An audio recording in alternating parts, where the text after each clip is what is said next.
If it's a question of my heart, you got it. It don't belong to anyone but you. Yeah, if it's a question of my love, you got it. Baby, don't worry, I got plans for you. Yeah, baby, I've been making plans. Oh Lord, baby, I've been making plans for you. Yeah, baby, I've been making plans. Oh Lord, baby, I've been making plans for you.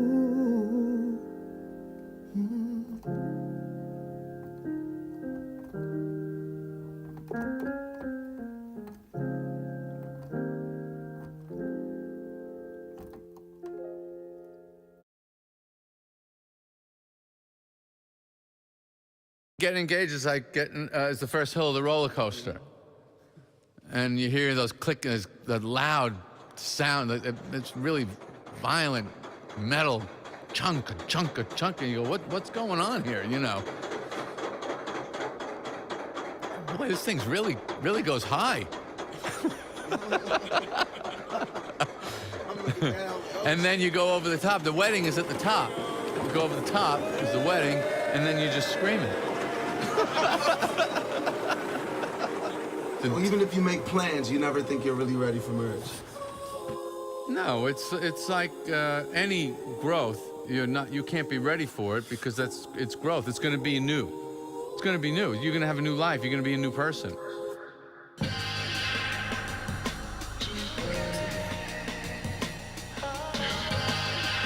Couldn't make you wait forever, for forever. This is forever. I got you. If there's a question of my heart, you got it. It don't belong to anyone but you. Hey, if there's a question of my love, you got it. Baby, don't worry, I got plans for you. Yeah, baby, I've been making plans. Oh, love, baby, I've been making plans for you. Yeah, baby, I've been making plans. Baby, I've been making plans for My sincerest apology. I made it. Look, I'll admit it, albeit pathetic, that I'm in my late 20s, still never been to a wedding. Guess the idea of that lobby empty, do not sit with me, well, it's not your fault they try to get me, cause I'ma need the sales, cause I'm selfish, and I need you to myself, trying to see you afloat, but don't want to see you sail, cause I failed, I see you about to cry, cause when I enter they city, they leave without their pride, I'm sorry. Are you staring at my comments? Fearing it's gonna always be you sharing me with all them. Wrong. How dare I say ignore them? Preparing for that day, I leave you here, it's what you for them. It's hard, you know, temptation and all. Bitches out here trying to see if my relationship's strong. Get a place in the chart, so run away from your heart. Gave this music my all, nothing is sacred no more. I'm wrong. But I'm promising you better though. Your friends saying let them go. And we ain't getting any younger, I can give them now, but I can promise you forever, though. That's right. You got it, it don't belong to anyone but you. Hey, if that's a question of my love, you got it. Baby, don't worry, I got plans for you. Yeah, baby, I've been making plans. Love, baby, I've been making plans for you. Baby, I've been making plans. You really should have a rule. Baby, I've been making plans for you. Really should have a rule. Yeah. You have a new love. I'll admit it. Let me be hypothetical. The day I find a woman, I'd probably be scared to share it. The idea of me finding love Would run somebody off and chew my wall, could use some plaques, but still I got a flaws, brush you off. Yeah, I'm kinda lost. Now I'm up in the club with a couple of move-ons, sipping dark. Good nigga, troubled heart. Went from falling in love to drunk and falling apart. This is hard. Trying to find some time to move on. It's when we lost our baby, I got shady, shit got too dark. Sorry. And I thank you, baby, you strong. My ex before you married to you solo, I say so long. Nah, good terms, how that ended. But it surely put a dent on how I worry about this business. Off-white picket fences, on flights with the children, on site stealing kisses, on off nights my intentions. But I plan to do it better though. But you still saying let it go. We ain't getting any younger. Women love me now, but in your eyes, you forever though. Heart, baby, wow. You got it. It don't belong to anyone but you. Hey, if there's a question of my love, you got it. Baby, don't worry, I got plans for you. Yeah, baby, I've been making plans. Oh, baby, baby, I've been making plans for you. Yeah, baby, I've been making plans. Oh, baby, baby, I've been making plans for you. Yeah. Ain't nothing but some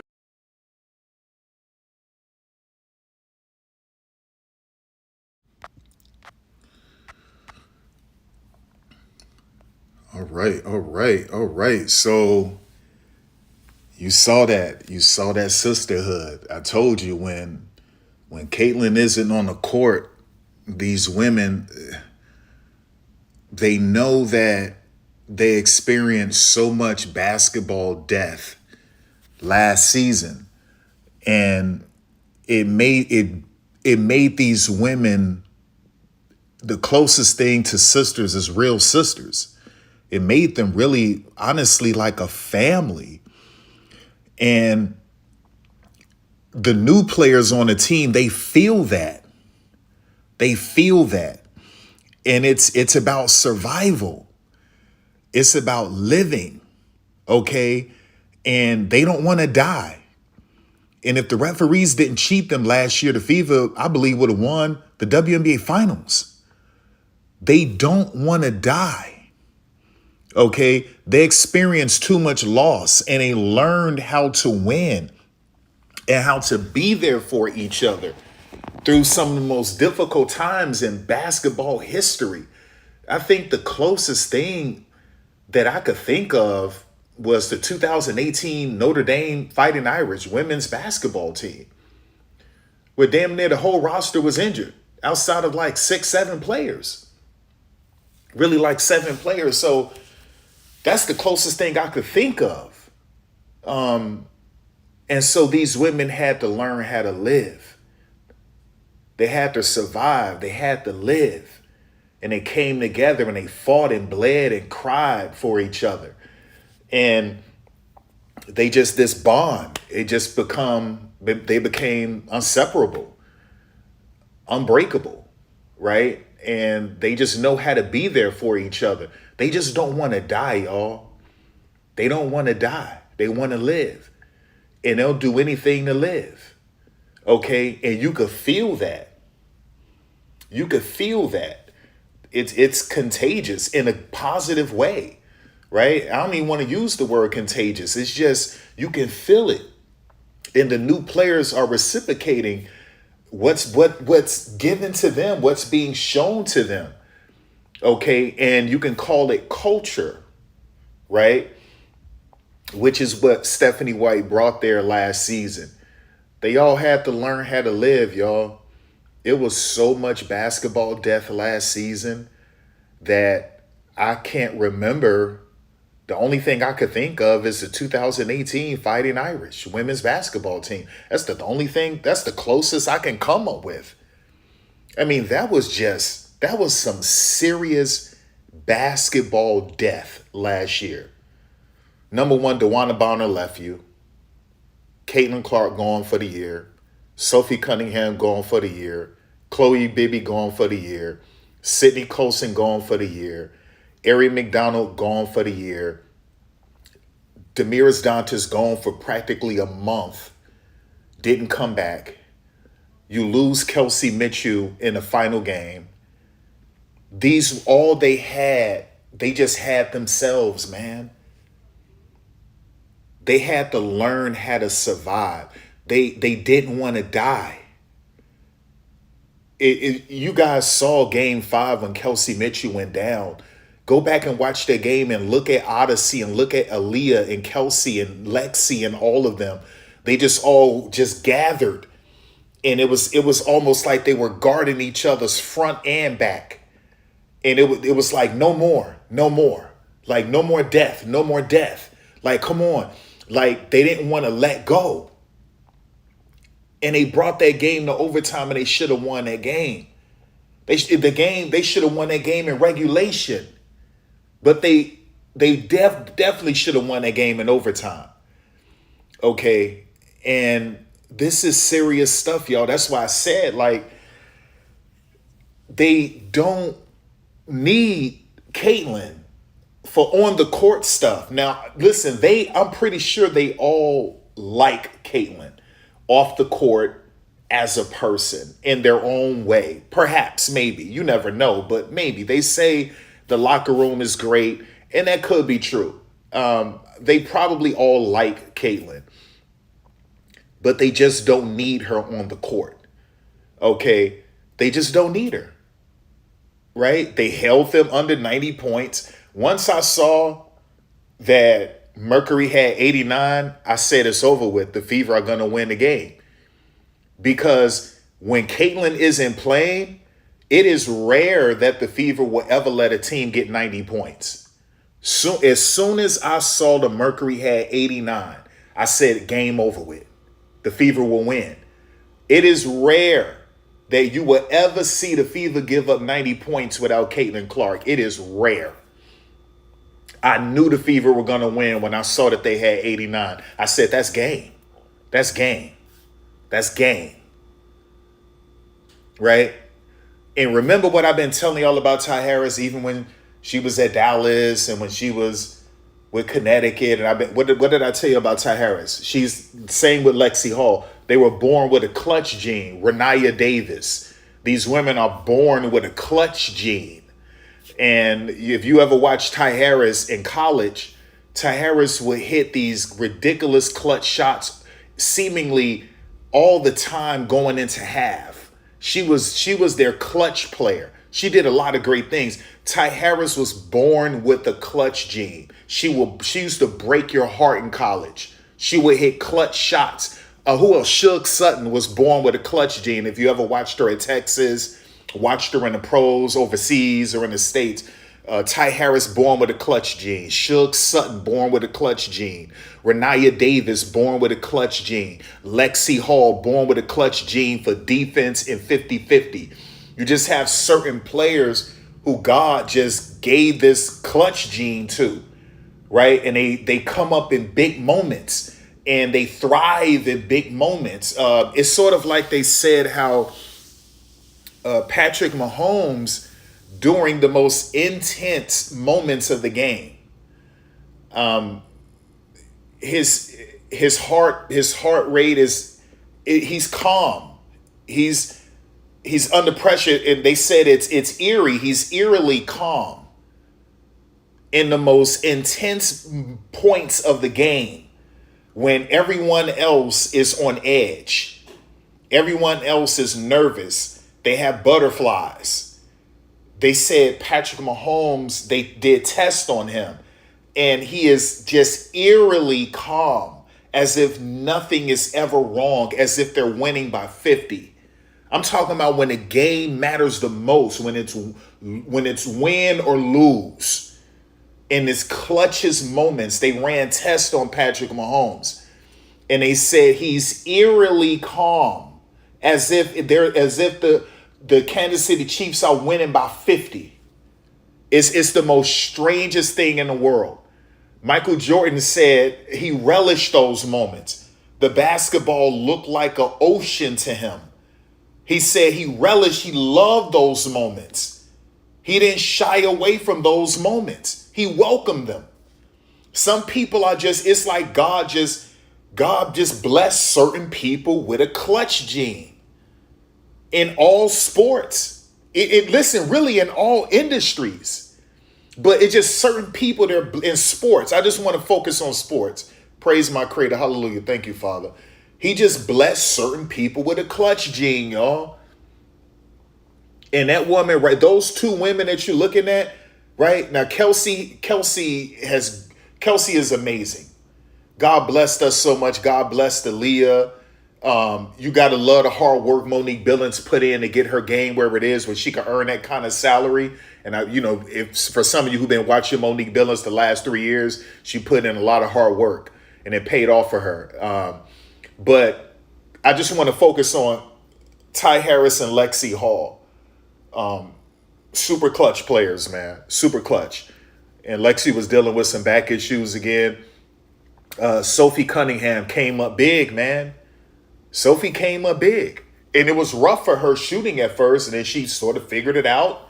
She made those clutch free throws. Kalia Copper truly pushed her in the back. That was over the back, and she pushed her in the back. Even if he had a timeout, they were not going to win that challenge. And that was clutch, man. It was like tonight, and Stephanie White, clutch. Breon January, clutch. Right? All of them. Austin Kelly, clutch. Karima Christmas Kelly, clutch. Everyone came up clutch. Caitlin was actually active, giving energy to her team. Practically, I would say, over 80% of the game, Caitlin was giving energy. And we didn't see that from Caitlin the first 3 games that she missed this year with the Fever. We didn't see her give that kind of energy throughout the game. We didn't see her give that energy in game 4 of the semifinals last year. So over 80% of the game, I'm watching all of this. Over 80% of the game, Caitlin was given energy, and that's what you want to see. And you just saw this team just, ladies and gentlemen, this is a true sisterhood, y'all. They just don't want to die. They don't want to die. They want to live. Okay? They want to live. And they'll do anything to live. And that's what you've been witnessing the last 2 years. They'll do anything to live. And because they experience too much basketball death. They experience way too much basketball death. Way too much, y'all. Seriously, can you seriously think of a team that experienced that much death in sports in terms of injury? And we're talking about season-ending injuries. That's when I say basketball death, I'm talking about season-ending injuries. You are not coming back. That is a death in basketball. Okay? That is a death in basketball. And they had bodies, y'all, a cemetery. And they said, no more death. And when Kelsey went down, you just saw all of them just gather together. And they said, no more, no more, no more. And they were there for each other. And then the officials stole that game away from the Fever. The officials stole that game from the Fever, y'all. Robbed the Fever of going to the finals. That's a sisterhood, y'all. And everyone you see had to grind. Aaliyah had to grind to get her game where it is today. Monique Billings had to grind and hustle to get her game with Lexi. I watch Lexi. Lexi, that's my girl. I just wish that she would stay more focused and leave that Fortis stuff alone a little bit during the season. But I watch Lexi. Oh my gosh. I watch Kelsey get better on defense. I watch Kelsey get better from the free throw line, right? I watched Kelsey just get better as an all-around player over the years. And it was rough. It was times I didn't want her on the Fever, but just to see that growth, listen, sometimes when it's time to give someone credit, when it's time to honor them, to show love, you have to do it. You can't hold on to your pride. You got to bury your ego, and you got to get credit where it's due. Kelsey has grown so much as a player, and I'm happy for her, right? It's the same with Stephanie White. Once I saw that Stephanie White was actually coming up with unique game plans for every team they faced without Caitlin last year, and players going down all of the time, and she had to figure it out. Oh, that's a great coach. That's a very good coach. I gotta show love to Stephanie White. Sometimes you gotta give it up, y'all. Sometimes you just have to give it up. Same thing I did with Christy Sides.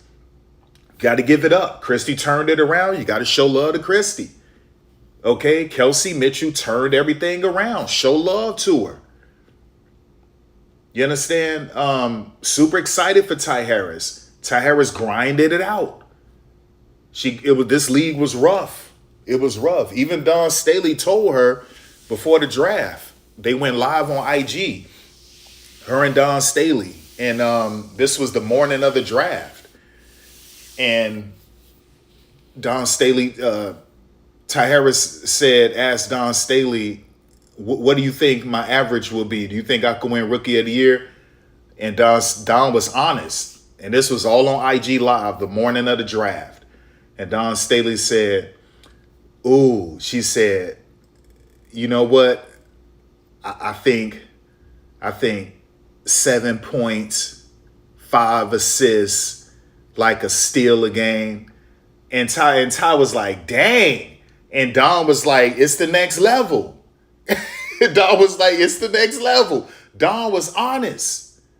Ty Harris was like, you think I'll win Rookie of the Year? And Dawn was like, ooh. She said, you know what? I'm thinking 7 points, like 5 assists, a steal.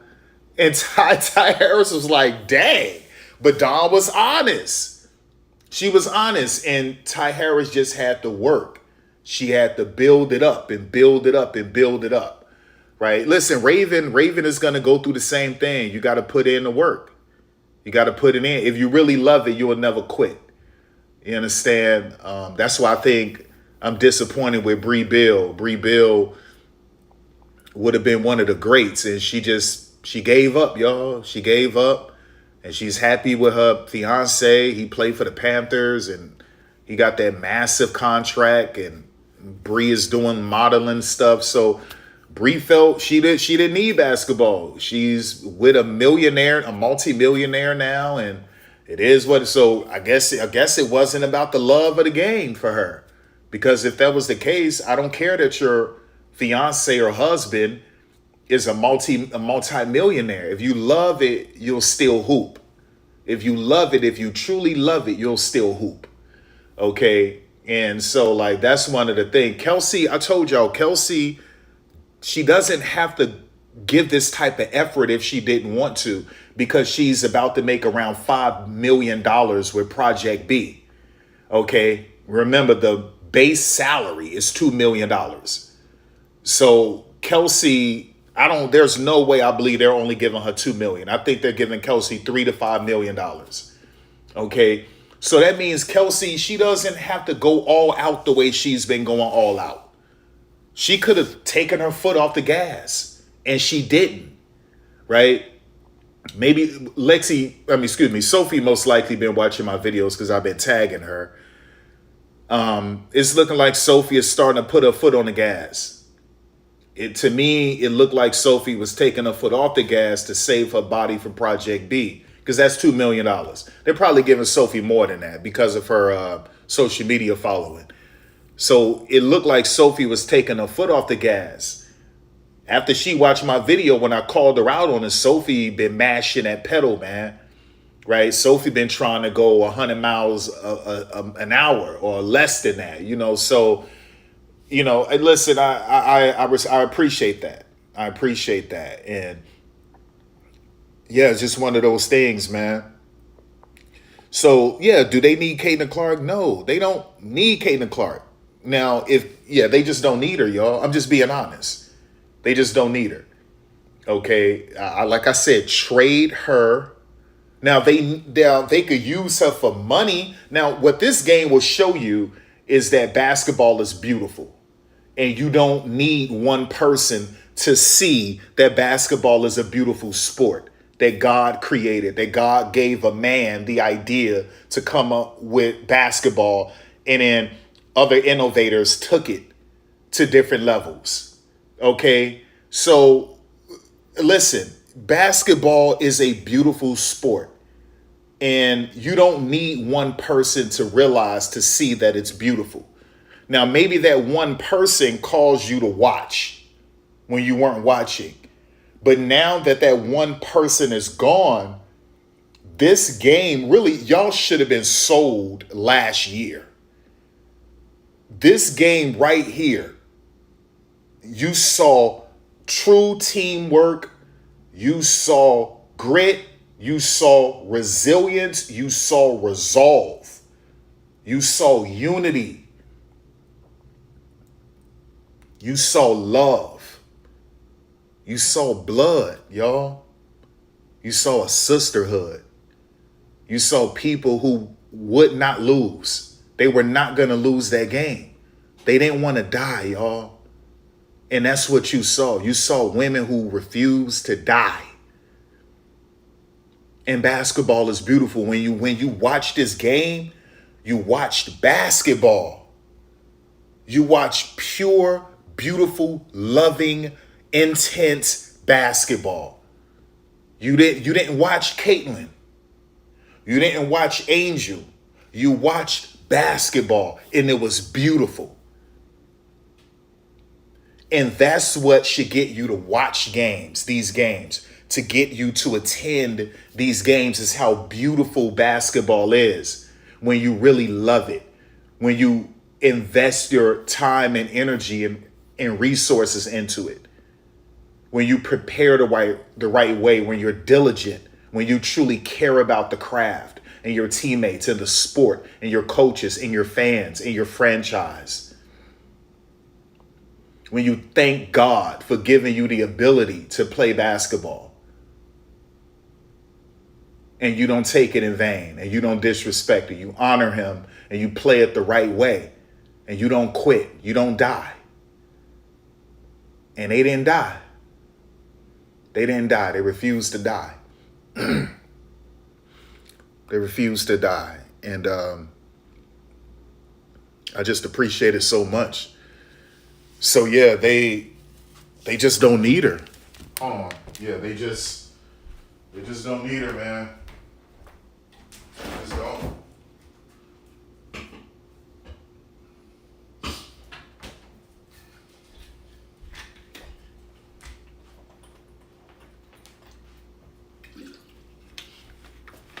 You know, with I just want to say, like, yeah, I mean, listen, you could trade her. Like I said before, trade her to Portland.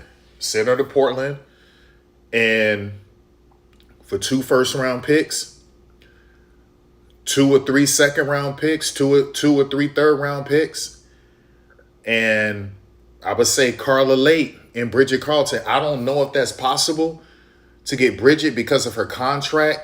The Fever would have to let go of Monique and someone else in order to do that. But maybe they could say, you can keep Bridget. You can keep Bridget.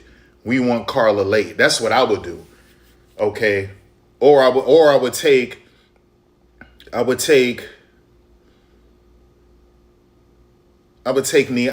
Carla Lake. Give me Carla Lake and Niadu Pouch. Give me Carla Lake and Niadu, or Carla Lake and Sarah Ashley.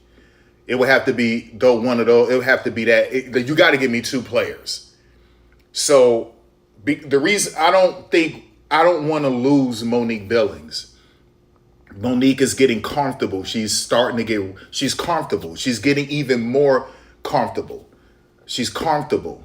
And so I'm not willing to get rid of Monique. But what I will say, you have to get 2 players for her. And you got to get amazing picks because of what she's going to do for you on the court. Caitlin is going to, with Portland, with constraints-led approach, like I said, Caitlin would be averaging around 30 a game, 13 to 15 assists, 2 to 3 steals. So she's going to give you production, and she's going to boost the local economy, and Portland needs it. I know this because my brother has been living in Portland for a really long time. So I know all about Portland. So Portland has been getting better like the last 2 years, but Portland needs a boost to their local economy, to their economy. So she's going to definitely help Portland out with that, and just the franchise in general. And obviously she'll put up big time numbers with that type of system with Alex Sarama. So, but because she's going to do so many great things for your franchise and for the city and the state, frankly, and obviously she's going to give you big time production on the court on top of merchandise sales and all of that. You got to give me 2 first-round picks, 3 second-round picks, 3 third-round picks, Carla Late and Niadu, or Carla Late and Sarah Ashley, or Carla Late and Bridget Carlton. I don't know if the Fever, they couldn't take Bridget Carlton because of her contract. That if they did, they would have to give Portland Monique Billings and probably another player. They would probably have to give away Caitlin and 2 players, which I seriously doubt. Listen, I'm not ready to give up on Monique Billings. I'm not ready to do that. I don't want to do that. So you can keep Bridget Carlton. You can keep Bridget. We'll take Carla Late and Niadu, or Carla Late and Sarah Ashley.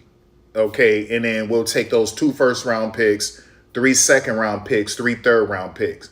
So that would mean with the Fever's own first-round pick, the Fever will have 3 first-round picks, 4 second-round picks, and 4 third-round picks. That plus Carla Late and Sarah Ashley, or Carla Late and Niadu.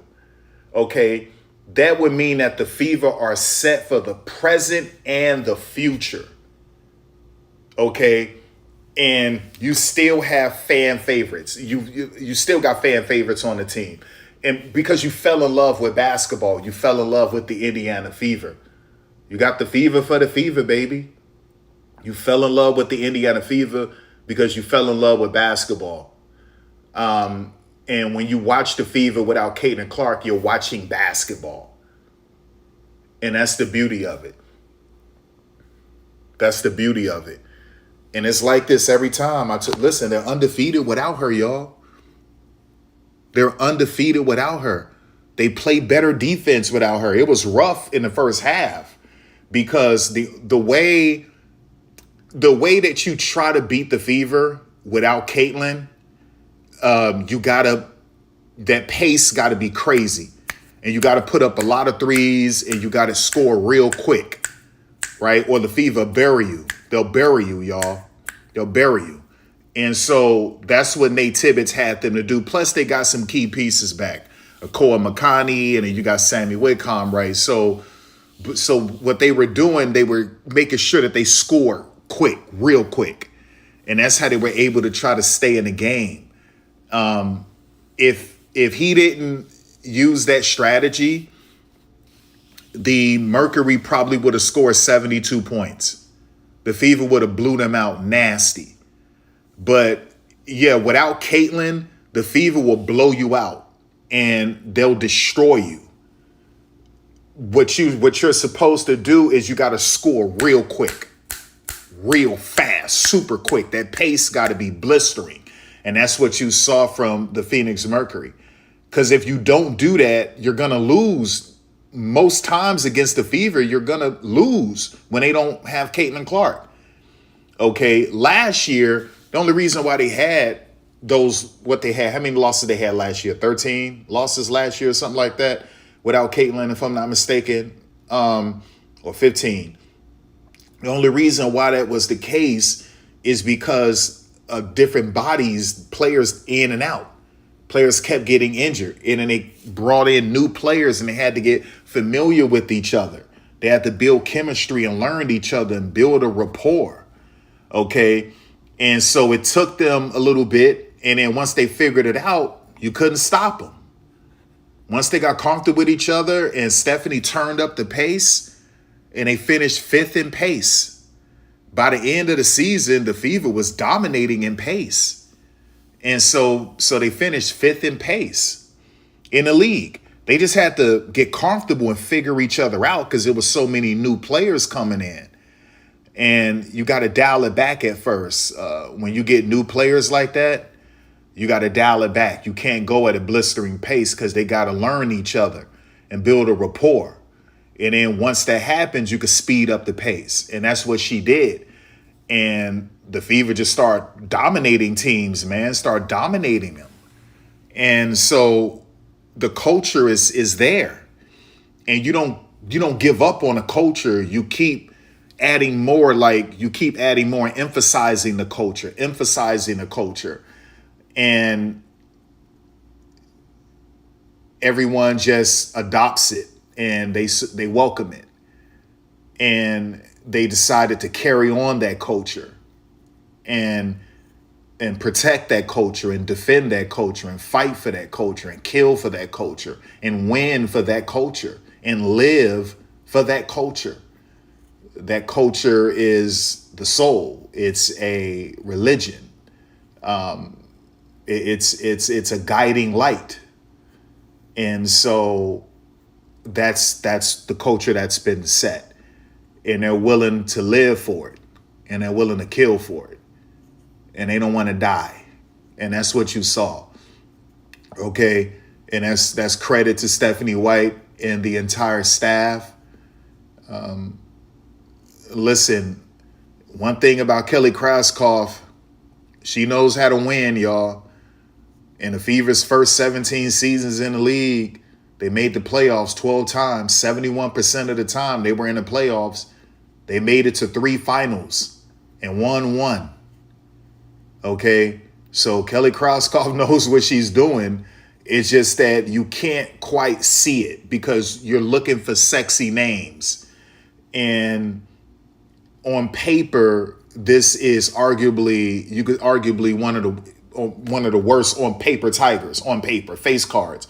But the soul, because of the culture and the soul, the intangibles, the spirit, the character, the fight, the will, the heart of these women, the character of these women, who they are, that grit, that toughness, that spirit, that love, that affection, that passion, that intensity, that's better than any face card. That's better than any big time name, right? Look at Skylar Diggins, already causing trouble. That's a big name. She is already causing trouble, and it hurt the Chicago Sky. They removed her, and the Sky looked great. They look great without Skylar Diggins.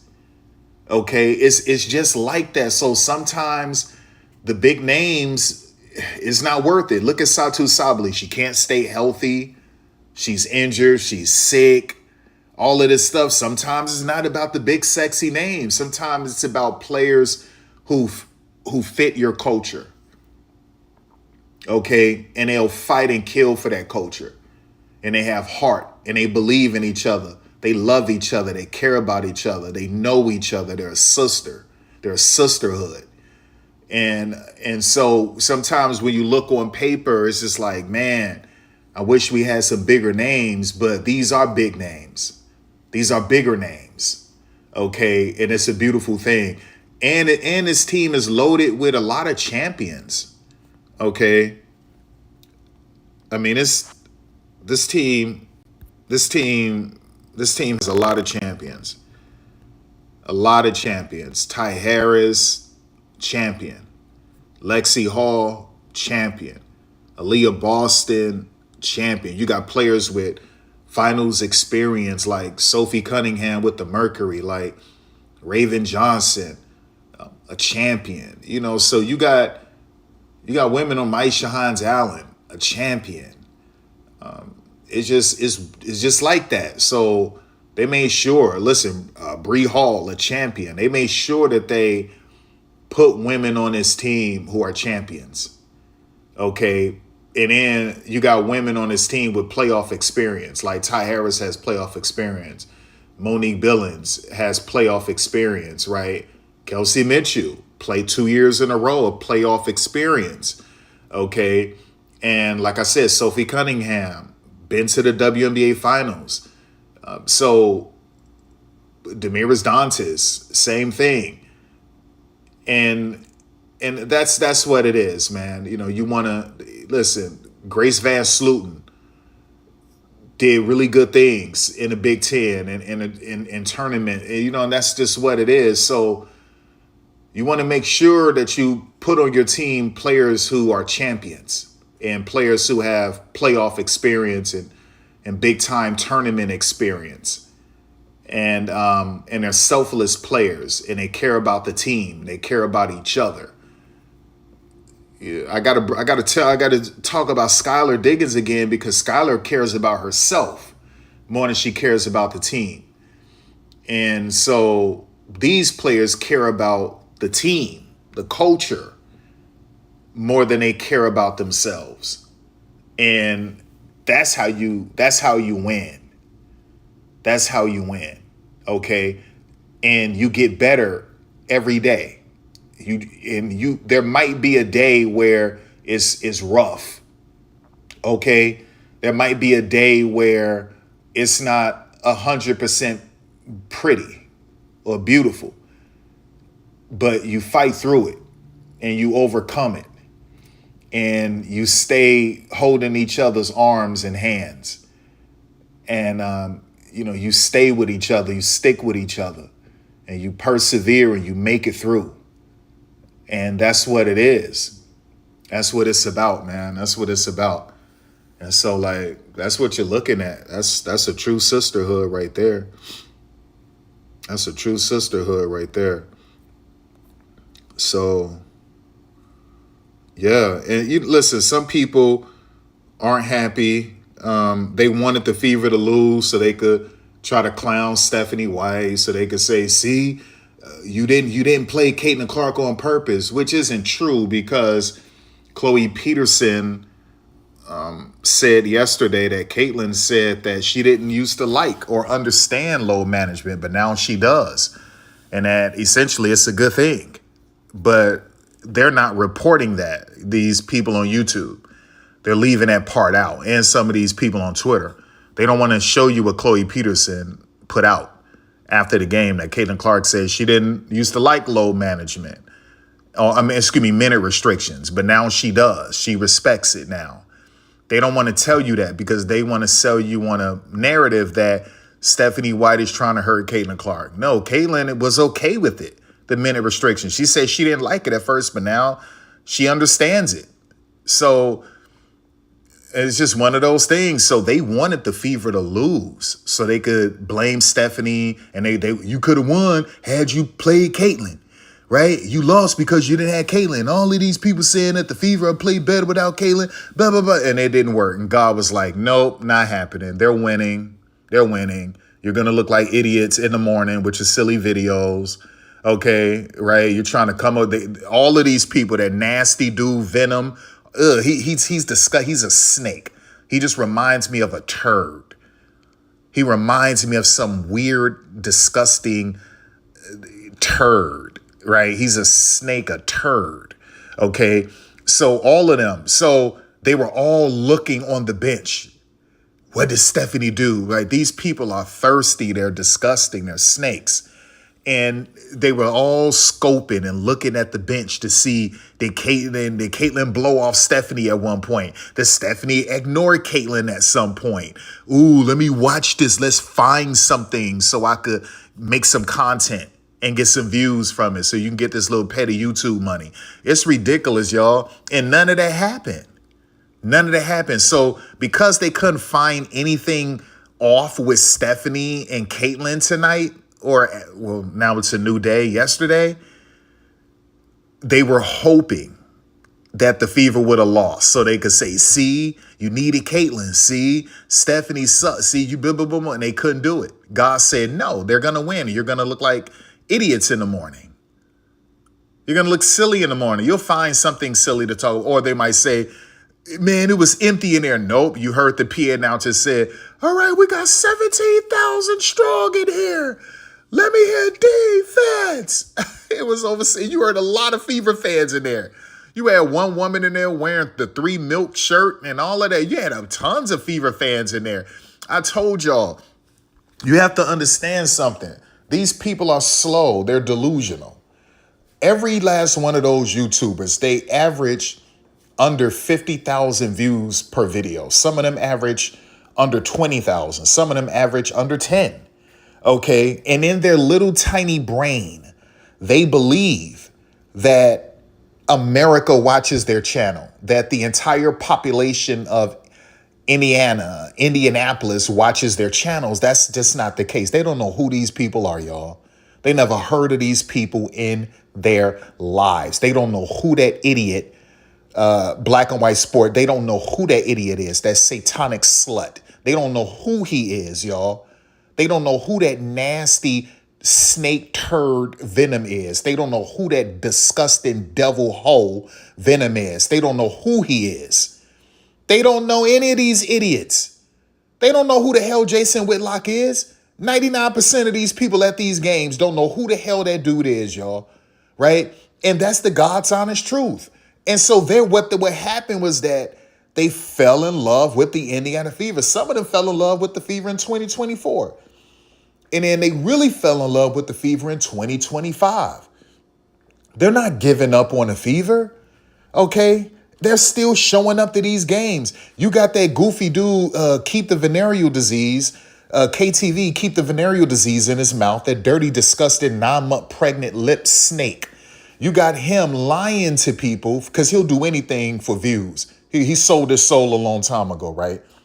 So he'll show you screenshots or a quick video of something right at tip-off or before tip-off. Nobody showed up. Empty seats everywhere. Next thing you know, the game starts to go, and later in the first quarter, you look and all of the seats are filled. But they don't want to show you that. He's not going to put that on a thumbnail. He's not going to show you how all of those seats got filled. Okay? Because he's stirring the pot of trouble, of toxicity, of division. He is one of Satan's helpers. He is a tool Satan uses to cause division. The same with Angry Fan, and the same with Black and White Sports, and Jason Whitlock, and Adrian Ross, and Rosalina, and Rachel Demita, and Ben Gay Daniels, and all of them. All they do is stir the pot of toxicity of a cesspool. And then you got Correlation doing the same thing. You got that nasty Crash Out doing the same thing. All of them, they're all just bad, horrible, negative tools that Satan uses. Okay? They're all just Satan's toilet paper. They're his tools. And I got to call it out like that because it's just the God's honest truth. They're just tools Satan uses to cause division. Okay? Listen, there is no niceties. There is no pleasantries. I'll never talk about these people in any civil way. Okay?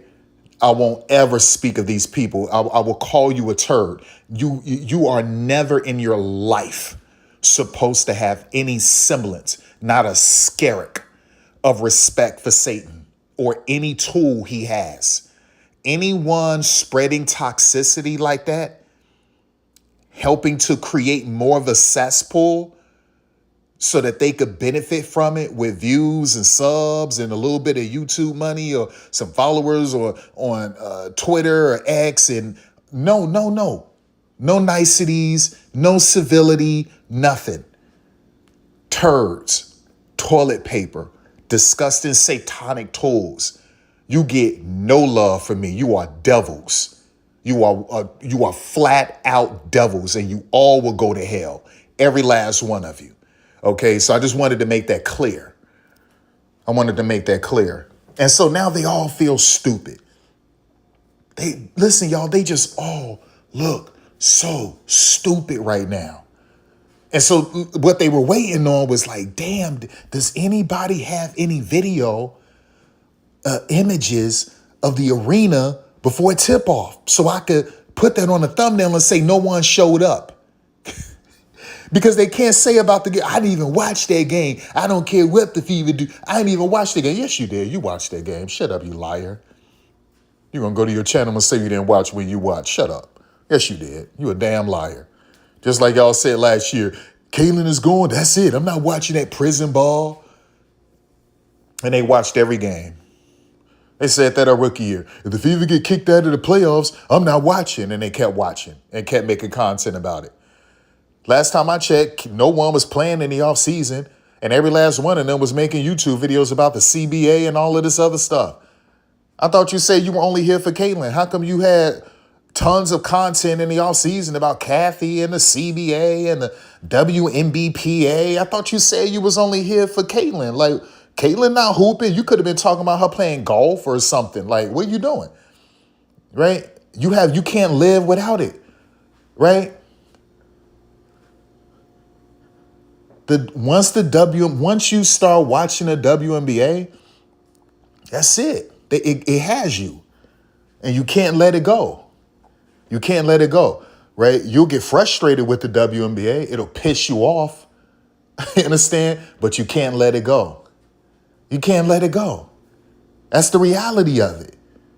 And you could try to fight it, but you're going to lose the fight. You'll always end up coming back to the WNBA. It's just the way that it's always been.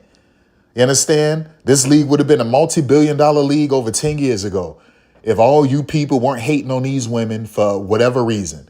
And if the networks were not hating on these women, giving them 4% media coverage to split with all women's sports combined and only increased it to 15% in 2022.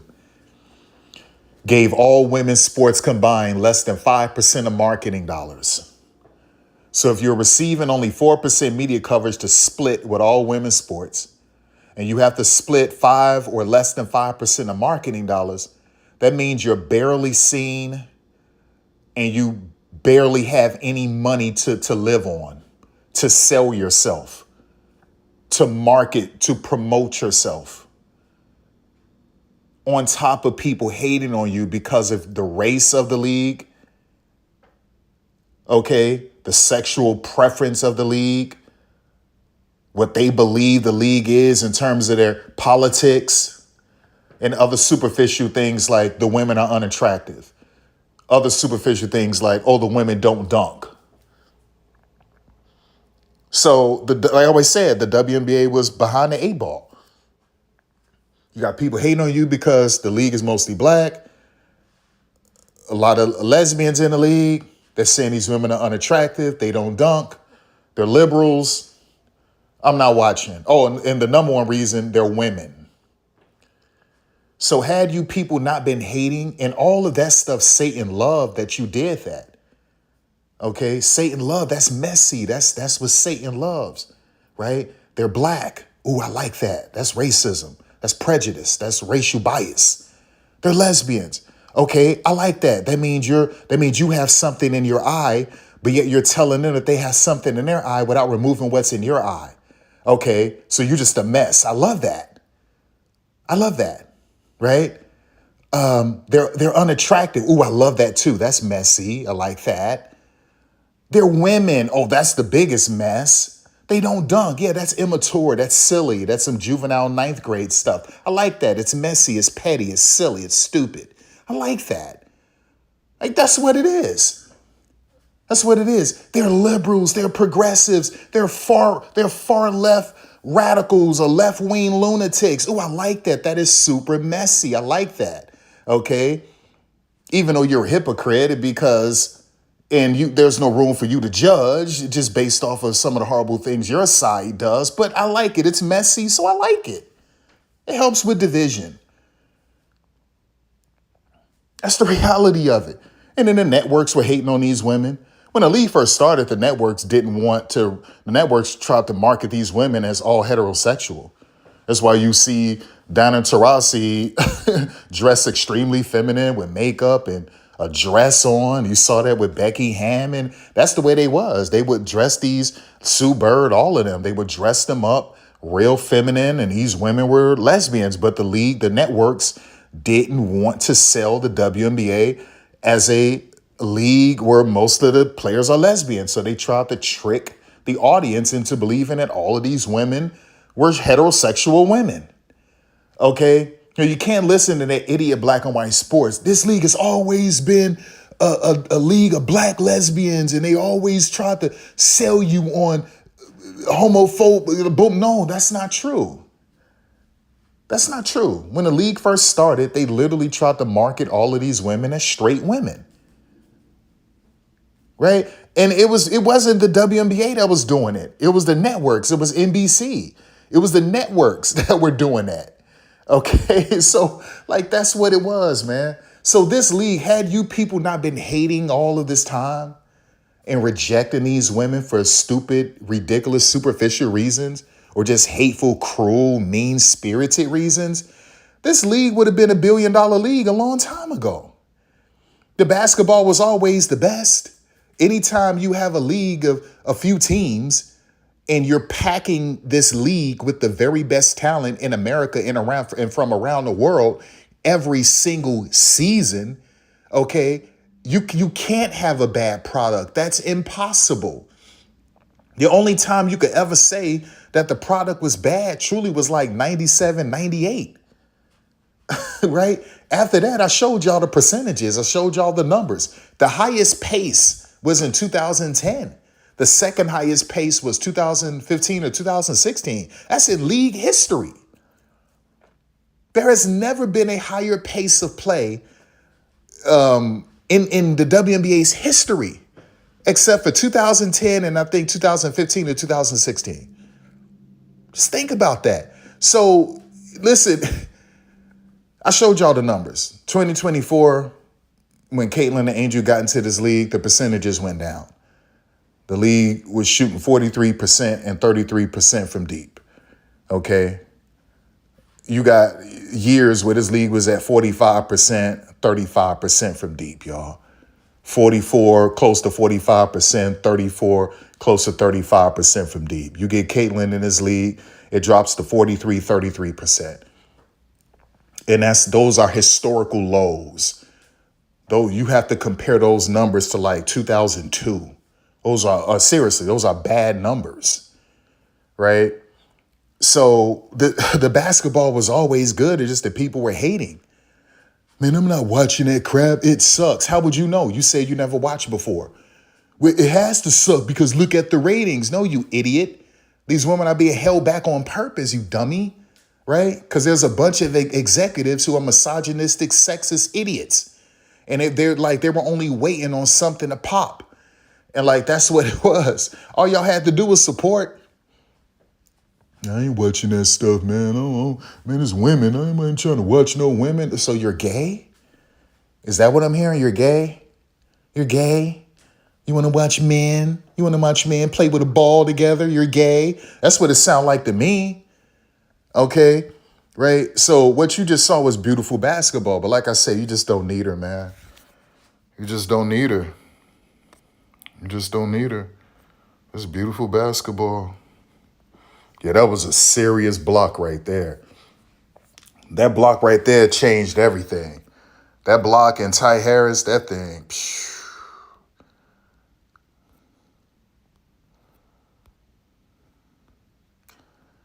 That block changed everything, boy.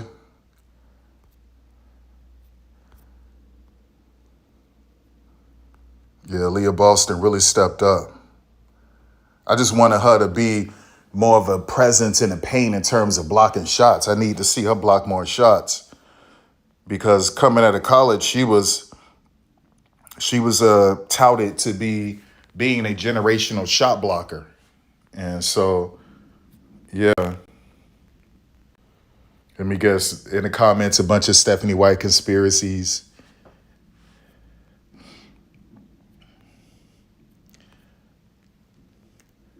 Bunch of Stephanie White conspiracies. Yeah, look at the thumbnails. Yeah, these people.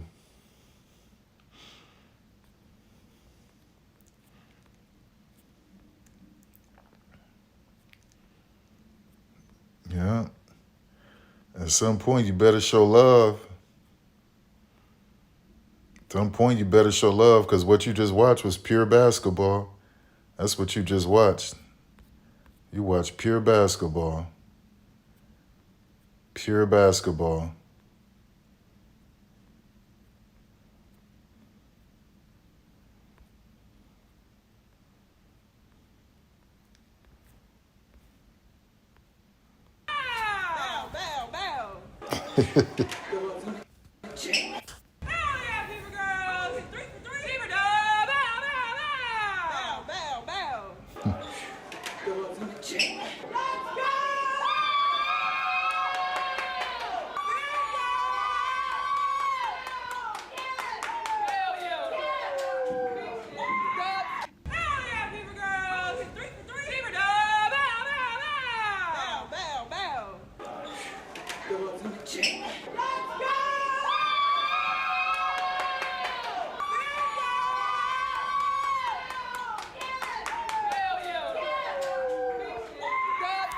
I know that's right. I know that's right.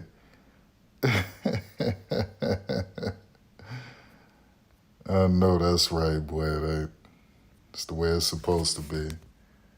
It's the way it's supposed to be.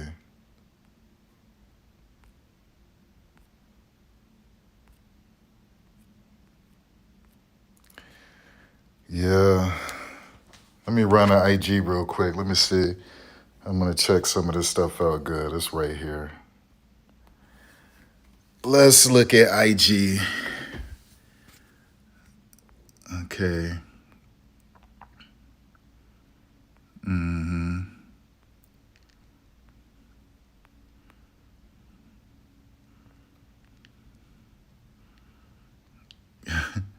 Look at that negative chick. She happy she didn't put Dantes in.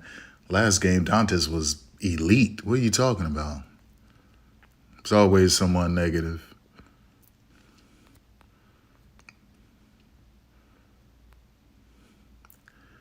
Four no without Caitlyn. That's right. That's a fact.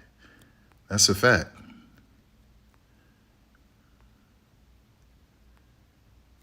Yeah, one of the best games this season, for sure. Period, in the league, period. But Chicago game against Portland was historic. That was historic. You're talking about 38 assists? Historic, man. Yeah.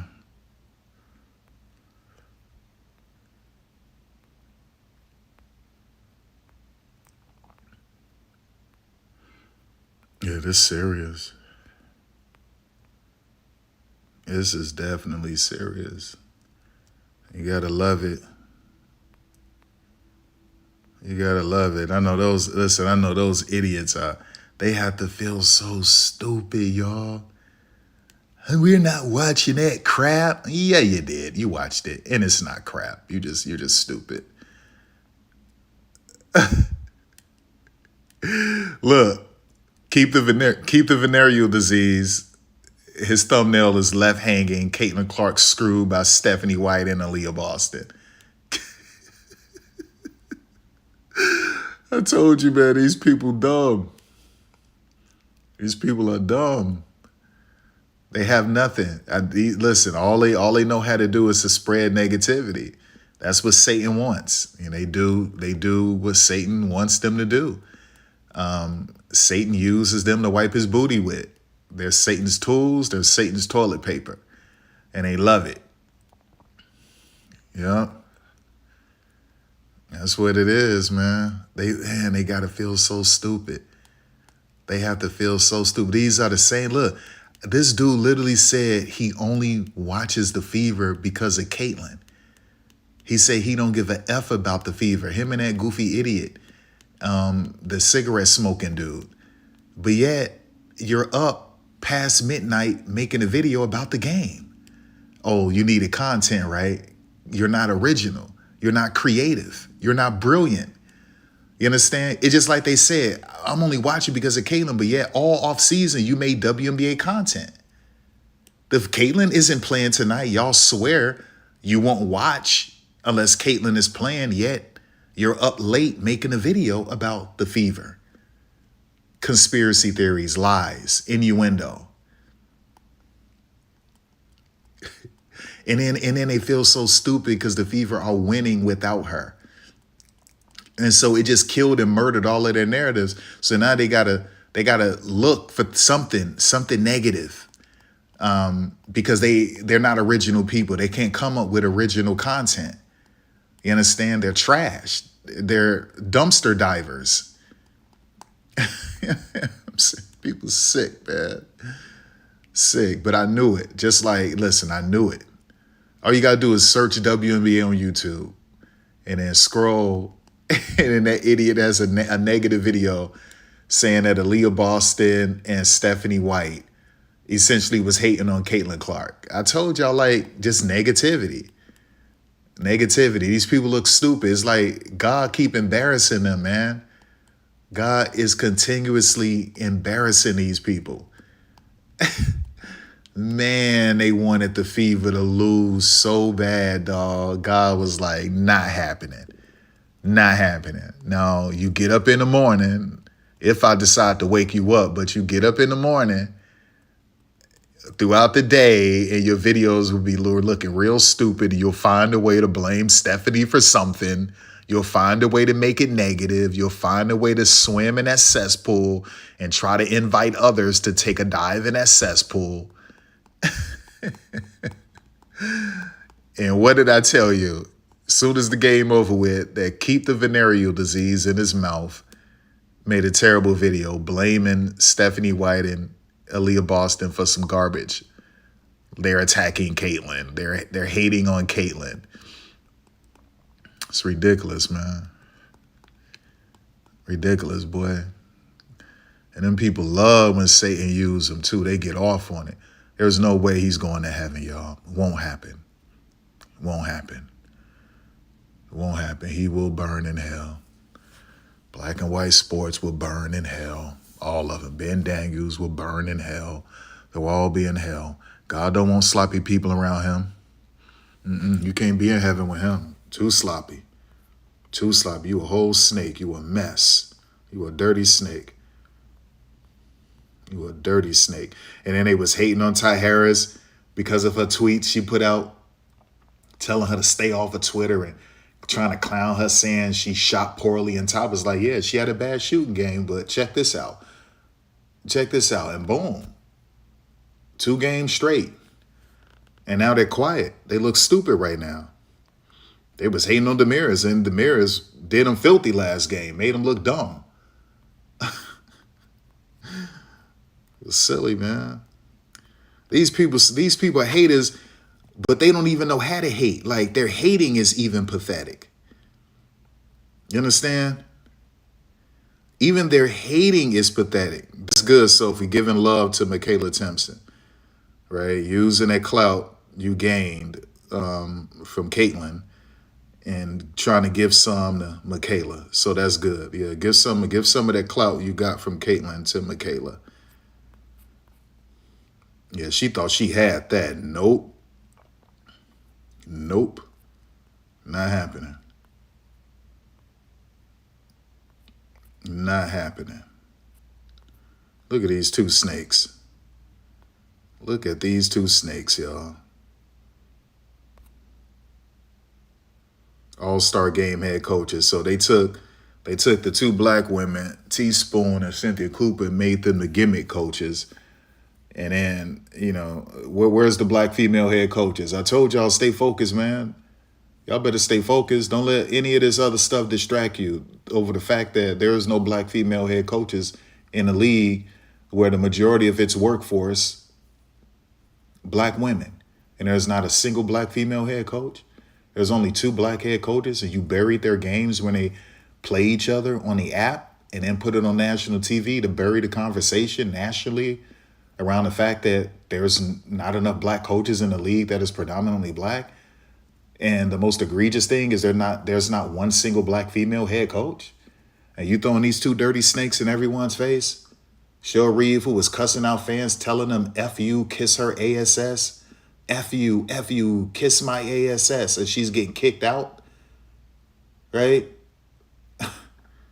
This goofy chick almost caused De'Erica Hamby to have a miscarriage, lied on De'Erica Hamby, all kind of nasty stuff, lied on Liz Cambage, circumvented the salary cap.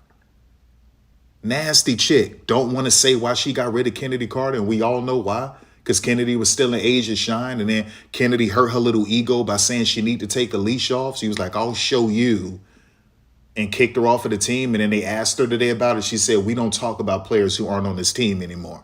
No, you're supposed to press her Y'all was supposed to do follow-up questions. The first reporter asked a question and she shut him or her down. The next one, you ask it in a different way. You do follow-ups until she gives you an answer. That's not some rinky-dink lame player. That's a big-time player, right? You understand? Kennedy embarrassed everyone in the league. That chick she could have won the scoring title off the bench, man. Like, that chick embarrassed all of them. That chick could have won a scoring title off the bench. Wild. Look at these dirty snakes, y'all. Two dirty snakes. Two dirty, filthy snakes, y'all. Now, yeah, sure, Reeve is a good coach, but the two dirty snakes. Boy, these black players are in this league. Y'all better grow up. Y'all better wake up and get tough. Because they're clowning y'all right now. Don't wait until someone black gets killed by the police before you start doing your activism. No, take a stand right now. The league is over 70% African American and not a single African American female head coach. Y'all letting them just throw Kennedy under the bus like that? Y'all know about how her reputation, how she's perceived. And let that white woman do her like that and then don't want to give a response? That's your black sister. And you already know her reputation. Allegations and all of these things. And these same people pointing fingers are some of the biggest sinners in the world. These same people committed, they got so many skeletons in their closet, it's a shame. And these same fans or these just same spectators are pointing fingers at Kennedy. And I swear they got so many skeletons in their closet. So many skeletons. Some of them got skeletons sitting on the couch with them. Some of them got skeletons sitting on their lap. The audacity. Crazy. Yeah, that's bad. That's bad, man. Let me get to this game, though. Let me get to this game.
This is a live look at the Swamp, Ben Hill Griffin Stadium in Gainesville. Is there really anything better than immersing yourself in football all afternoon on a Saturday, and we continue with this one. It's the Eastern Michigan Eagles and the Florida Gators. Reese Davis, David Pollack, Jesse Palmer with you, and Holly Rowe is down on the sideline. Hello, Holly.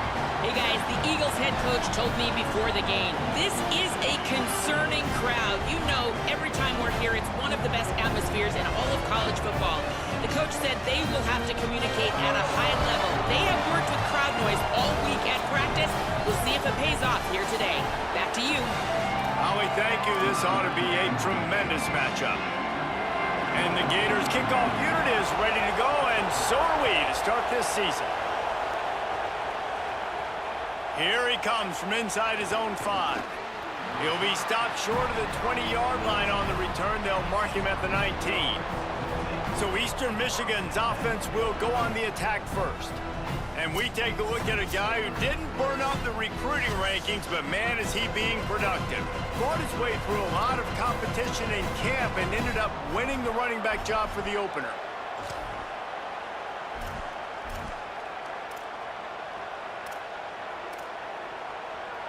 This is what we expected. This crowd ready to make its presence known. Looking to throw on first down. And the pass rush is effective, and they tackle him at the 19. They're dealing with a 2nd and long.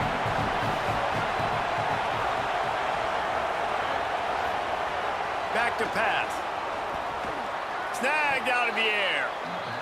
First catch of the season for this highly touted wide receiver, and man, their fans have been hungry to see that. They turn to the passing game on 3rd and short. Got his man in the middle.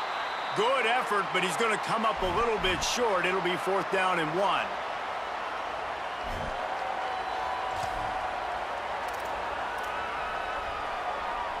They are backing up their pregame words. Their first drive of the game, 4th down in their own end, and they're going for it. Got a little grass. He's got enough, and they roll the dice on 4th down, and they keep the drive alive. There are not a lot of head coaches that I think are willing on their opening drive to go for it on 4th down, especially in that kind of field position. But this head coach ain't scared. He believes in his running back. He believes in his offensive line to go pick it up, and that's exactly what they did. Gets rid of it. And that incomplete pass caused by the big hit on 1st down, 2nd down coming. Guys, let's chat a little bit about Eastern Michigan. They found some success on the recruiting trail, got a top 25 class. Now the question is, what can they do with it? It's a top 25 class. It's not littered with a bunch of 5-star blue-chip prospects. They've got guys they feel like they can develop down the road. But, David, the big question is, how long is it going to take? Yeah, and sometimes when you get that top 25 class, you also found some diamonds in the rough. And then some guys that have some potential that get developed. So, interested to see how they do in developing these guys. And they'll bring him to the ground after a short gain. That's a really good job by the defense, wrapping them up, getting them on the ground, take away that run game, make them one-dimensional, put them in passing situations. Really good job by the defense. To the air on 2nd down. Unloads it left. Intercepted, and the first drive ends with a pick.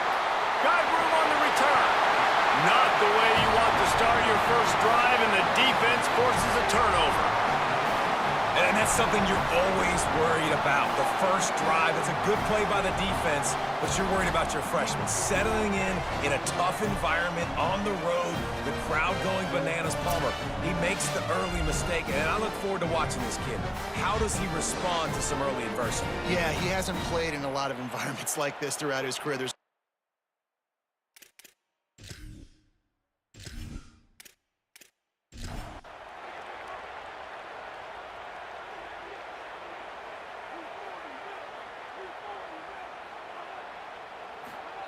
Jones to throw.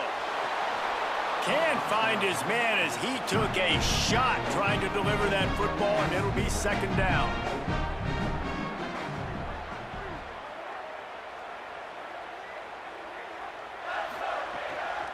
Running inside, it's Mason. A solid pickup there before the defense is able to make the stop. From the 36, a 3rd down, and you wonder if they're willing to take 2 plays to get the first. From the gun, wants to pass. Hit as he throws. Incomplete, thanks to the great defensive pressure there that sort of threw them out of rhythm. They'd be looking at a 53-yard field goal from here. Instead, they'll try to pick it up on 4th down. Pressure coming. Unleashes one deep. And it's knocked. Man, that is just a great job on defense there on 4th down, making a play on the ball in the air. Everybody had their eyes on the quarterback, but having great timing, swatting the ball away, and doing it cleanly. No PI. And as a result, that defense has earned a rest. They're coming off the field. Didn't get much on 1st down. It's 2nd and 9.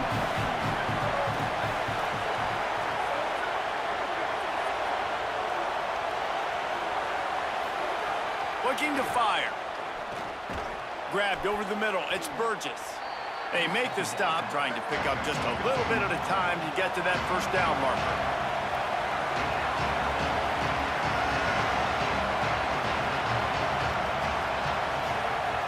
In the gun and looking to throw on 3rd down. Got his man on the right. He's brought down, but it'll be enough for a 1st down. Following the completion, we get a stoppage to check out the injured player. And the Eagles will snap it on 1st and 10. They'll go to the counter play. They didn't get a push at all on that one. It'll be no gain on the play. They got nothing on the last play. It's 2nd and 10.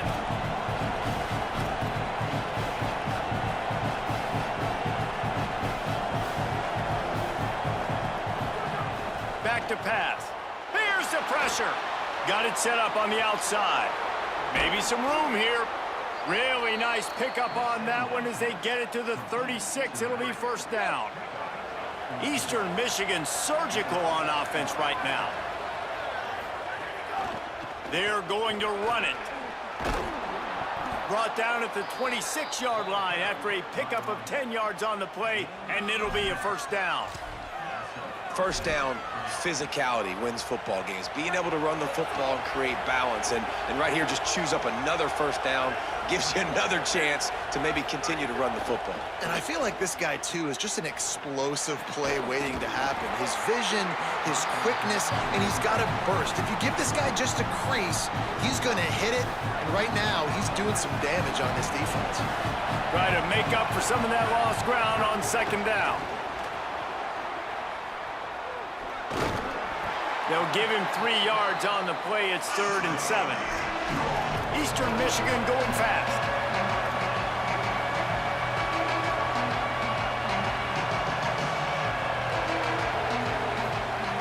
On 3rd down, he drops to throw. And that's incomplete. A defender all over him. Knocked the ball to the ground. 4th down coming up.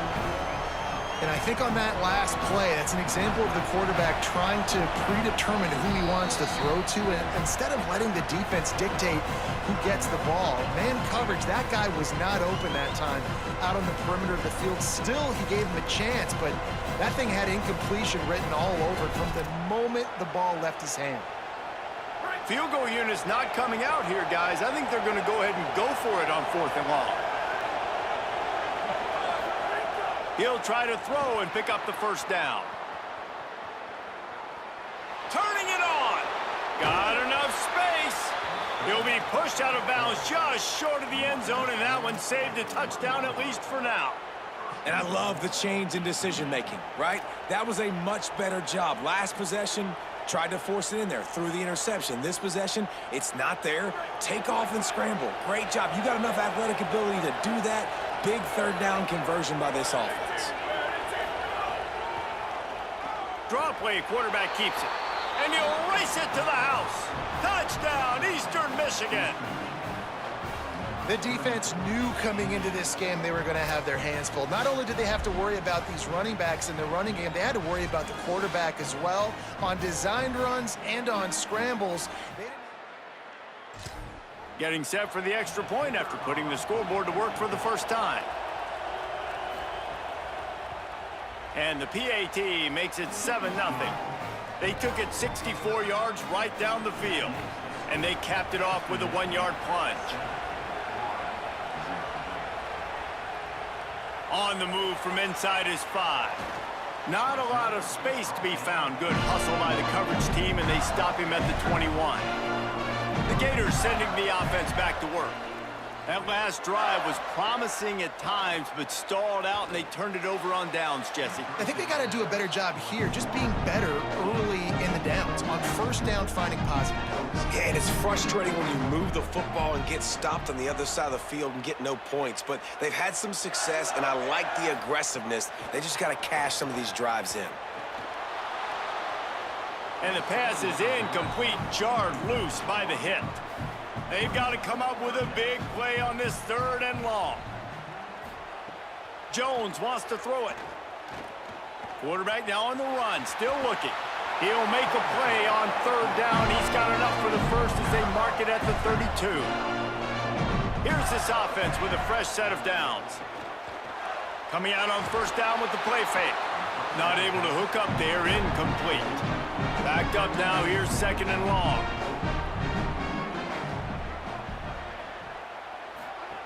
Misfired on the last play, they'll go back to the air. Offenses don't like being in these situations. They don't like having little success on 1st and 2nd down, because now you know I got to pass the football. I got to air it out. It makes me really predictable. So let's make sure you take care of the football and find those plays you really like. Can't make the connection on 3rd down thanks to that tough, hard-nosed pass defense, and now it's 4th down. They boot it away. And the punt hits at the 6, and it'll be a touchback. Eastern Michigan takes over as the offense heads to the field. Already a solid start to this one. Now back to work with this 7-0 lead. They'll come out on this drive and let it rip. He's got it. He'll get it up to about the 32-yard line before he stopped, and it'll be first down. And as soon as the receiver caught the ball, you saw the quarterback start communicating to his teammates what the next play was. Runs through a man, and he might have space. At the 30. He's at the 10. And he eluded the defense, and he'll take it all the way. Touchdown, Eagles! Quick strike touchdown comes out and jump-starts the offense. And, man, we see this in college football, so much explosiveness and firepower, and we get high-scoring game after high-scoring game, and it looks like we're on pace for one of those right now.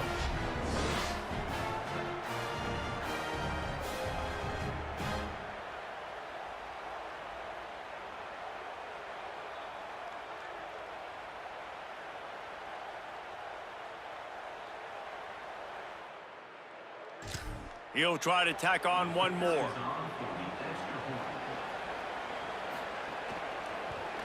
And the extra point makes it 14-0.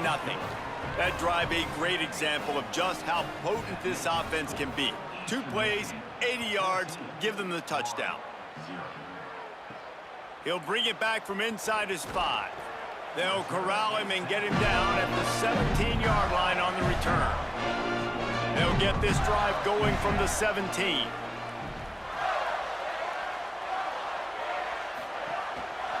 The give to the lone running back. Makes it past the marker. Just what they were looking for to get this drive rolling there out to the 35.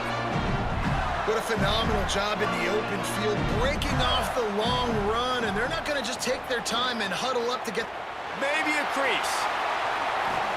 He puts him in business across the 50 into the 46-yard line. It'll be first down. Up to 44 yards on the ground, and they wanted to have an identity as a running team, and he's giving them that in the season opener. Found a little bit of room to operate, but he'll be stopped just short of the first down.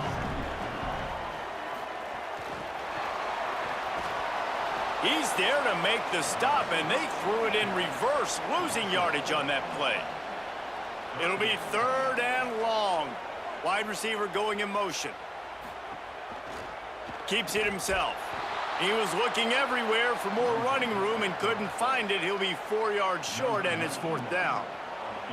And they're running out the kicker to give it a try. 57 yards out, and he powers it through the uprights.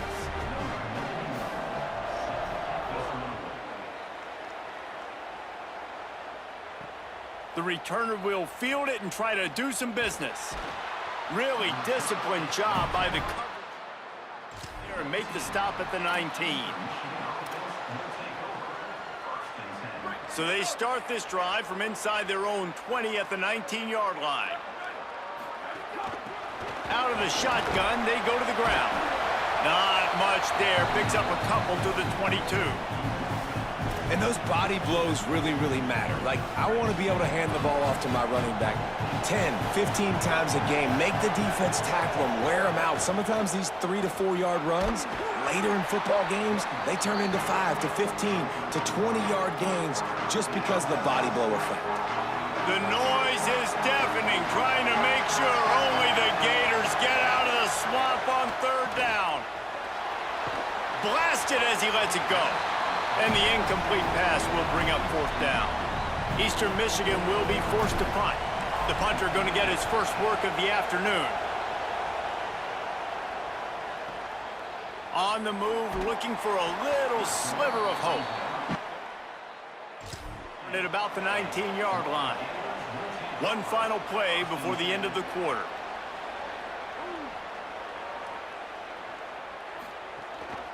A designed run for the quarterback. There to make the tackle, and that's how we'll wrap up this first period. That's the end of the quarter, and Eastern Michigan has the lead. And they were able to build that lead into double figures. Let's take a quick look at our early stats before we move on. Big turning point as we head into the second and get this game rolling again. Had a chance to talk it over during the break, and they'll start with second down. The give on the option. There's some room. All down, but he has enough to move the chains. Now from the 36-yard line, it's 1st and 10. Now the play fake. Fires to the wideout. Finds his man. It's McCray. Found a bunch of room and got it to the 44-yard line. This offense has been sluggish to say the least, but finally they're on the move on 1st and 10. They'll move the wide receiver. Off the play fake on 1st down, wants to throw. Finds his big tight end. I'll tell you, I love the play call on 1st down here. You're just trying to find an easy completion, and the shortest throw on the field for the quarterback is finding your biggest target, and that's the tight end. Nice job. And they'll stop him after a minimal pickup. Ball at the 38. The defense will try to get a stop on 3rd and short. Oh, they really could have used that catch there. Physical pass defense. It brings up a 4th down. He'll try to throw and pick up the 1st down. He's brought down. Couldn't find anybody and get rid of the football, and they'll turn it over on downs. I know that was tough, but as a quarterback, you got to know on 4th down, you cannot take a sack. Any way, shape, or form, you've got to be able to get rid of that football and give it an opportunity. That time, I know it wasn't blocked perfect, but the quarterback's got to have more sense of urgency. The Eagles offense now ready to start the drive. They'll have another opportunity to extend this lead after punting last time, David. And it's important to put that punt behind you. It's over. Let it go. Get back to what you were doing that built this lead, Palmer. Yeah, and defense, obviously, they won a few downs that last drive, so we got to put them on their heels here. Maybe mix up a few personnel groupings and try to show them some pictures they haven't seen yet. Run game is good. Balance is good. Now, listen, if the run game isn't good, then you got to pass the football a little bit more, but sometimes you got to keep them honest, take them chunk by chunk. Bring in the heat. Nothing to do with the football, and he just throws it away. It'll be 3rd down. I'm impressed with this defense, man, because that QB is lightning fast. You see how fast that defender was able to get to him and force the incompletion? Wow. 3rd and long, and he'll try to throw for it. The quick out. He's going to come up a couple of yards short of the 1st down. Ooh, and that's a nice sigh of relief for the defense, too, right? There was a broken tackle. The guy made it look like he was going to pick up the 1st, but look at this, guys. The offense appears to be going for it from their own side of the field. Keeps it on the draw. Showing off the arms. you got to give this offense a ton of credit because they've stepped up big in critical situations. That's the 3rd time in the game on 4th down. They get the first by running it. To the air on 1st down. Under fire. There he goes. They finally make the stop, and he shows why he is dangerous on the run, too, and he's got a 1st down. And, man, this defense, they look a little bit frustrated. Like, he's done this time and time again here in the first half, and it's still early in this football game, but they got to find an answer for his legs. Like, he's chewing up too many yards, making too many big plays. Got to find a way to make him one-dimensional and make some bad things happen when he tries to take off and run the football. Brought down, but not before he bowled his way inside the 10 to the 8. Going to take a shot on 2nd and short. He let that thing fly quickly, but he couldn't make the connection. They'd love to pick up this 3rd down and get a fresh set with 1st and goal. They're going to go to the air on 3rd and short. And the quarterback goes down at the 11-yard line. Not a big surprise the offense is willing to let this guy do something. I mean, we've seen him make plays in this game with his legs. He already has a rushing touchdown. Converts on 4th down, and he's still going. He's brought down, but not before he picks up the 1st down and a gutsy call to keep this drive alive. The Eagles, after moving the sticks through the air, come to the line. They'll keep it on the ground for 1st and goal. Able to pick his way forward for a decent game before the defense gets him down. Now it's 2nd and goal. Tries again to get it in. And he takes it in for the score. Touchdown, Eastern Michigan. I think you love starting the year off with some momentum, and that's exactly what this offense is doing. They're firing on all cylinders, defense doing their job as well. This team getting out the gates to start the season in great fashion. Ready to try the point after.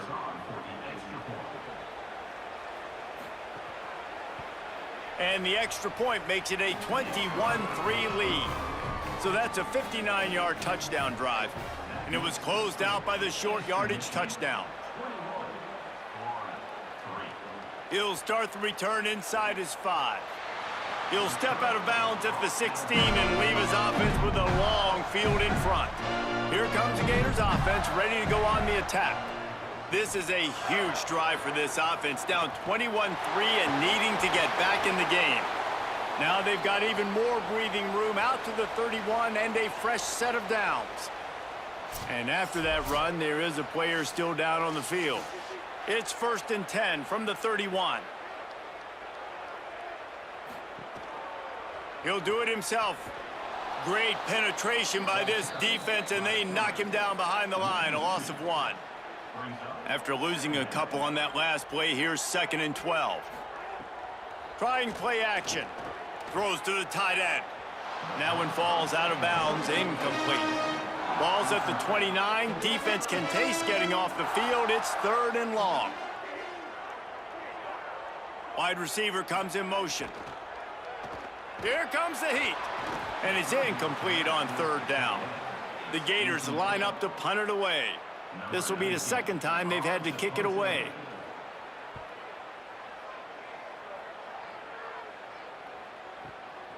He'll field the punt and try to make a big play. Just a bit, but he'll be stopped at the 18. Good job by the punt team. Eastern Michigan's offense takes the field to get this drive started. He'll start this drive going to the air. Complete. No chance to run, but still a solid pickup on that one. Let's step back here and look big picture for Eastern Michigan. Everybody uses the portal to varying degrees. Sometimes you just fill the exact right hole that you want. And this team, as they start this season, not a ton of new faces here, Jesse. They didn't, but I don't think it's because there was a lack of effort on the part of the coaches, David. I think they believe they've got the roster in place now to have success. Yeah, because when you bring people in, a lot of times you tick people off on your own roster. So when you only bring a few in, you cherry-pick some elite talent and some real concerns that you have, sometimes it just addresses everything you need. All right, defense, you got to turn the page. Just gave up an explosive play through the air, but here comes the offense going quickly. You got to get lined up now, get ready for another one. Lowers that shoulder, delivers the blow. And he has vexed his defense with the scrambles. Another 1st down and yet another big gain. Eastern Michigan has it and a fresh set of downs. Finding an escape route. That gives him 54 yards rushing, and that is quite an impressive first half here in this season opener. And you're seeing the offense now mix up the tempos. After a successful run, they're now going hurry up. Right back to him on the ground.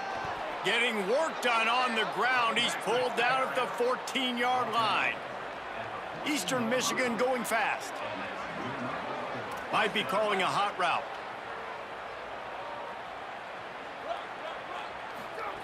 They're in the red zone, and they'll pass it. Pocket breaking down. Wrestled down at the 8-yard line as they threaten deep in the red zone. It'll be 2nd down, and remember, they can pick up a first without scoring.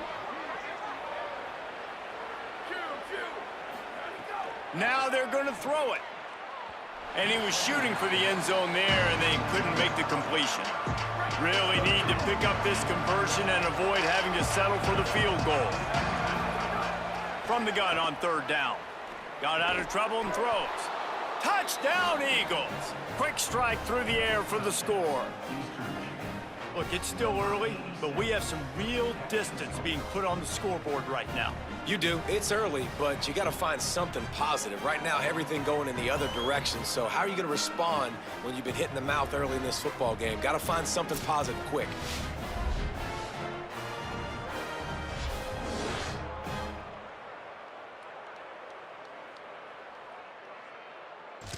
They'll try to add another to their lead.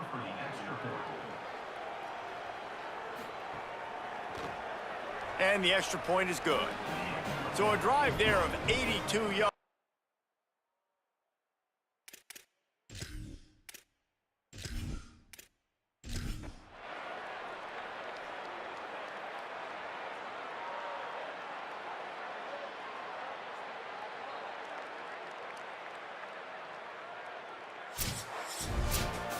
Guys, this is a story we see every single year in college football. Ranked teams losing to unranked opponents. Whatever the reasons, it adds to the flavor of a season. It's so good because we all love the upsets. And then if you're the team that got that ranked win, Jesse, you start to build your resume, start to build some momentum. So this squad got a good win today. They sure did. They put the rest of college football on alert with that huge win. And for the team losing, they've now got to be able to turn the page. They got to go back, do some soul searching, because they're a much better team than what they showed today. That's going to do it for us as the season marches on. For David Pollack, Jesse Palmer, and Holly Rowe, I'm Reed.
look at Bill Snyder Family Stadium. A Week 1 showdown with both teams hoping to start their season off on a high note. It's the Eastern Michigan Eagles and the Kansas State Wildcats. It's always a challenge when you have to go to the backup quarterback, and one of these teams is going to find out about that today as we check in with Holly Rowe. Thanks, guys. Eastern Michigan head coach talked to me pregame, and this is a concern today. Being without their star quarterback, who is absolutely elite, this is going to be a challenge. His backup was not highly recruited. Now, the coaches say they do have belief in him. He understands the system, but they are going to have to be great up front and give him some time to process early today. Back to you.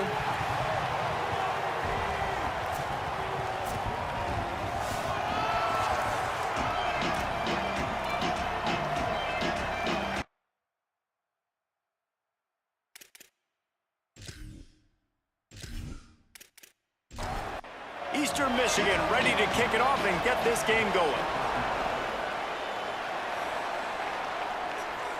And no chance at a return here. They'll start this drive at their own 25. The Wildcats offense will take the field first.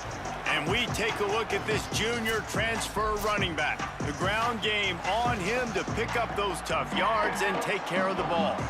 And you got to love this guy's speed. And to me, David, that's the one thing that really separates him from most other running backs in college football. There are so many guys at this level that can make you miss, and they can get in the second level. They can run through tackles, catch the ball, block, all that stuff.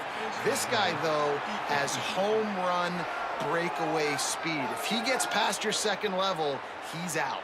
And you see defenses take angles on him, and he just outruns them. Like, he's just got that extra gear that's different, that scares you.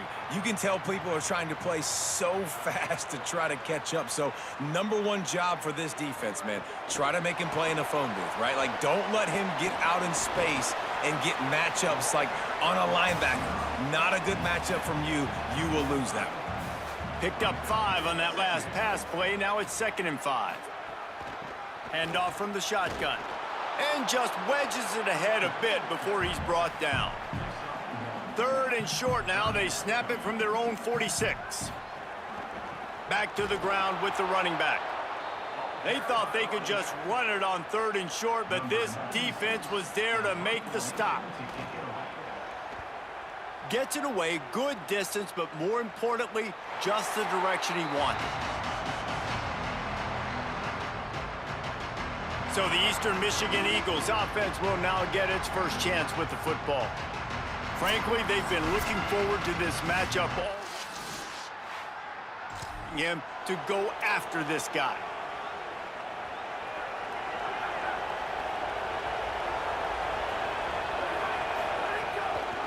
From the shotgun, the inside give. Breaks into the open. Now they've got a little room to work with. They're out to the 28 with a first down. Eastern Michigan going fast. And the offense with a nice run, breaks off a little bit of run, gets a first down. Oh, and here they go again. First down, you've seen this. They like to go fast.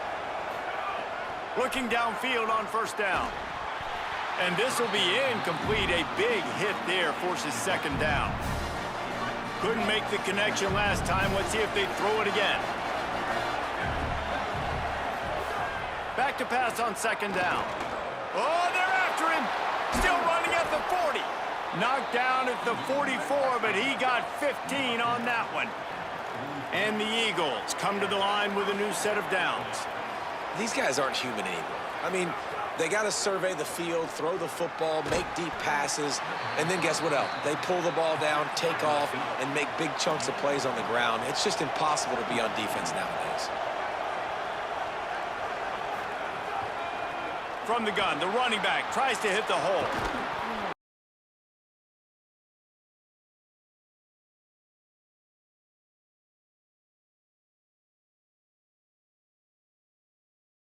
He got loose, finally dragged down at the... A big play. This offense creates some momentum, and what do? They keep their foot on the gas, right back on the football to try to keep this offense rolling. And that is absolutely not a surprise. Great job by the defense, and what did they do? They doubled him. Palmer, you got a #1 receiver out wide that we know force feed. You you send those double teams? What kind of coverages do you mix up? But a lot of attention early on that young man. Yeah, and I think for the quarterback, David, that's one you just got to give that one to the defense and say, good call. You doubled my best receiver. I got to go somewhere else with the football. And you're going to get opportunities to throw this guy the ball. He's one of the best in the entire country. You just got to be a little bit more selective and find those one-on-one matchups. Here's the heat. Got it just outside the red zone. They'll move the chains. It's at the 21. And he's just proving it time and time again, man. He has that feel. He obviously has the ability to pick him up and put him down and go get first downs. But I think the timing of when to scramble and when not to scramble, he's really got that figured out. And you can tell it's going to be a big part of the game plan. Eastern Michigan will line up with a 1st and goal.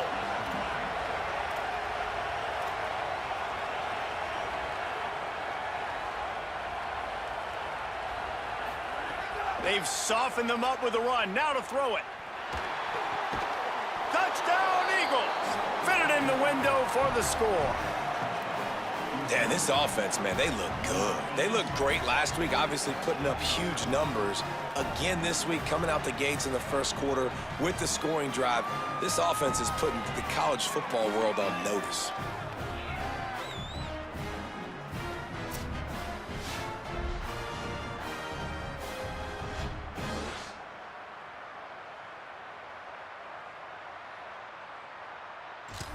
They get set for the point after as we have the first score of the game. And the extra point is good, and it's 7-0.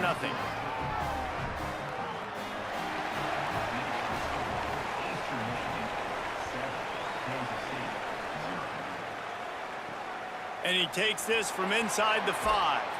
And a really nice job by the kick team to get down there and make sure they limit that return. Motion from the wideout. And the pass is incomplete, but it might not matter. Flag is down, and it looked as if the defense was roughing up that receiver.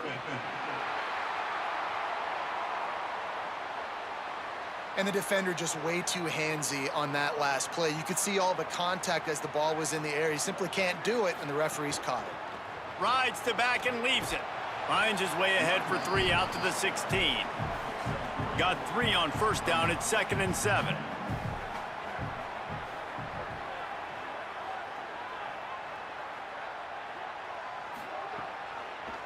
Quarterback keep. Could be an alley. Dragged down, but they'll move the sticks for a 1st down. Here's this offense with a fresh set of downs. Motion from the wide receiver. Brown will throw it. Rushes on him. Incomplete. He had to get rid of it before he wanted to. The defense put the heat on. Well, will they dial up on 2nd and a long way to go? He'll do it himself. Got enough for the 1st. Oh, he's got some space. They've got it to the 49-yard line, and they'll move the chains. Kansas State really has this drive rolling.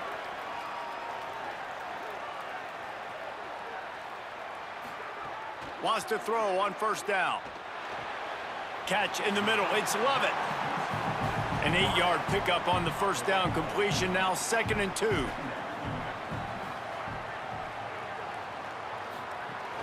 Off the play fake. Trying to burn this defensive back. And it slips through his fingers. Incomplete. That would have been a huge gain if he could have held on. Right on the money. Doesn't quite make it to the 1st down marker. He's a yard short. Way too close to punt. Way too far for the field goal. They'll go for it on 4th down. He's got enough for the 1st down, and they roll the dice and convert to keep this drive going. And the Wildcats pounded the rock to move the sticks. Now back to work. On the move. They'll stop the clock for an injured Wildcat. Working well behind the sticks on 2nd down.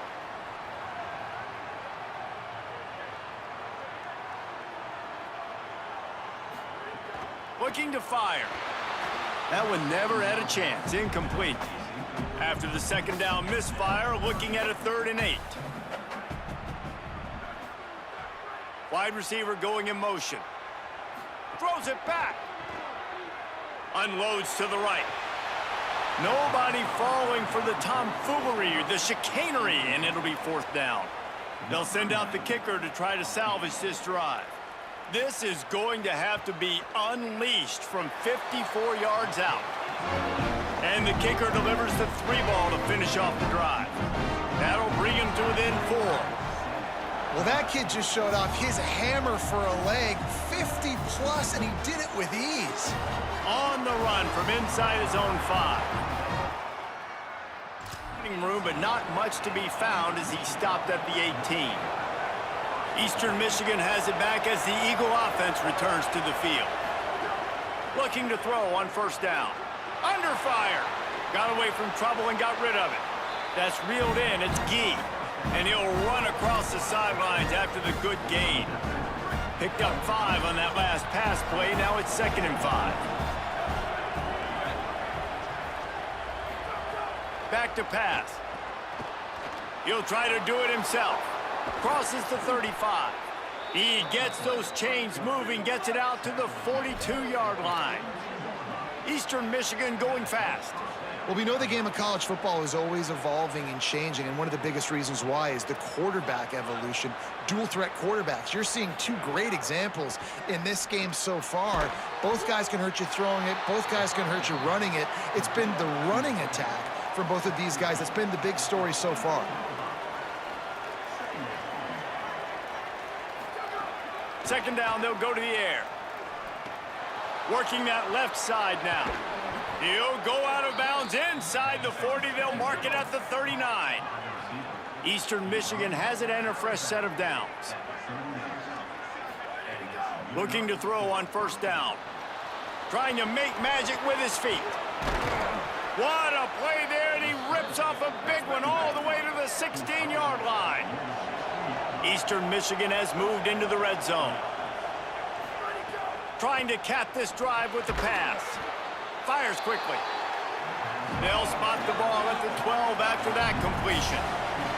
Going to work in the red zone, they can't pick up the 1st down without getting it into the end zone. Lost a fire on 2nd down. He's got it. He's down at the 1, and they almost had the touchdown pass on that one. Wildcats signal for a timeout. That's their 1st. After using an early one, 2 left for them to spend. And the Eagles will try to put one on the board on 1st and goal. Oh, he'll keep it on the draw. And he's in. Pounded his way in for the score. Touchdown, Eagles! Man, this offense has started the season off so good. 1-0 a week ago, right? Now building on it again. Great job putting points on the board. It's still the 1st half, but this... Lining up to tack one more onto that lead. And the extra point makes it 14-3. So an 82-yard drive there, and they capped it off with a 1-yard plunge. And it'll come out to the 25. No attempt at a return. They'll put this one in play. First snap of the drive from the 25. They'll go to the ground. Defense in the right spot. They stop him after a gain of 2 to the 28. After the 3-yard pickup, they come to the line 2nd and 7. He'll run it again. He picks up maybe a couple before he's stopped right at the 30-yard line. This is where you make the money on the drives. Ball at the 30, it's 3rd and short. Brown wants to pass. Dangerous screen into traffic. He'll be stopped about 2 yards short of a 1st down. The Wildcats will have to send out the punt team. This will be the 2nd time they've had to kick it away. And the punt hits at the 8. Zone for the touchback. Eastern Michigan takes over as the offense heads to the field. They've come out red hot already with a 14-3 lead.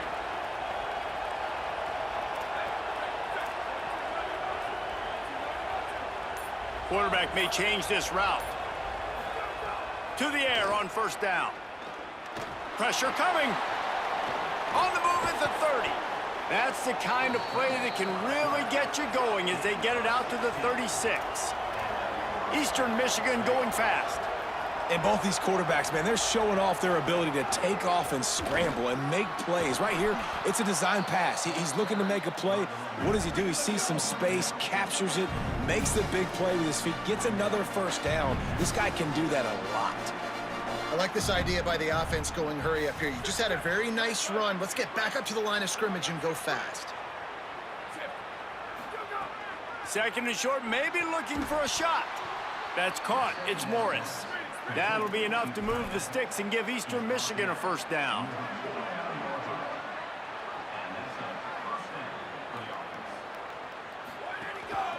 The give from the gun. They get him on the ground, and with that, we'll head to the second quarter. That's the end of the period, and Eastern Michigan has the lead. And they jumped out to that edge early. As we wrap up the first, let's take a quick look at our game stats.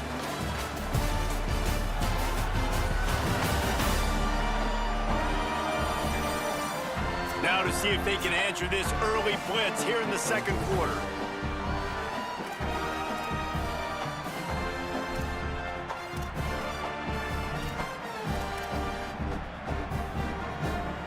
The Eagles with myriad options after that big pickup on first down. The give to the back. Hauled down, but they'll move the sticks as he picks up the first down. Looking to push the pace with the no huddle. Well, you got to be able to turn the page quickly on defense. Just gave up a first down on the ground, but here comes tempo. You've got to get lined up. Looking downfield on first down. Takes a hit as he fires. Intercepted. Return takes it down to the 27-yard line as this defense is hungry for turnovers. Timing has to be so good. You're throwing it his own defense over the middle of the field. The ball's got to come out specifically on time because these windows close really quickly. Ball there thrown a little bit late, and as a result, it's an INT.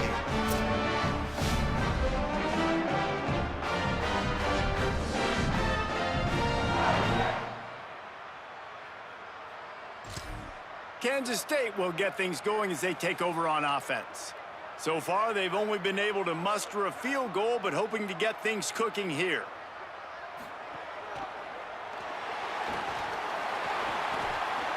Seven-yard pickup on that one. It's now 2nd and 3. They'll line up for a second down play. Brown will throw it. Firing to the right, complete. Nice move, creates some space. Defense on skates that time. They finally drag him down at the 42. Finally, this offense starting to show a little juice. They've got a 1st and 10. The option, the keeper, picks up the first down.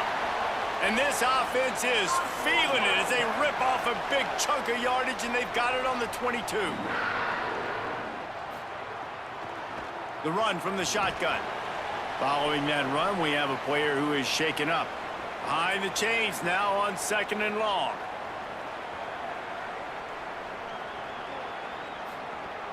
The play action fake. Now he's going to glide away from pressure. Got some room, headed to the goal line. He almost punched it in for 6. They'll get him down at the 1-yard line. They'll dial up the run on 1st and goal. That is a big win for this defense as they were right there as soon as he got the ball. Got it back on 2nd and goal. He steps and powers and works his way. They finally get him down at the 2. The line of scrimmage, the 2, and these final 2 yards might be the toughest here on 3rd down. Going right back to the well, and this time he finds water. Gets it into the end zone for the touchdown. And the running game is so important when you get inside that 10-yard line and that field starts to shrink. And it's so nice to have a back with some physicality. Great job running the football, using that stiff arm, finishing the run, and getting in the end zone.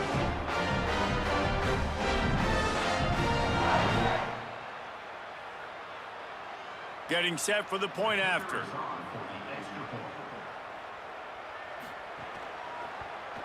And the PAT will draw them 1 point closer. So it's a 73-yard touchdown drive. And finish the deal with the short touchdown run from the 2. And he hauls it in, and everybody's on the edge of their seats. Didn't find any crease in that kick. Stopped at the 17.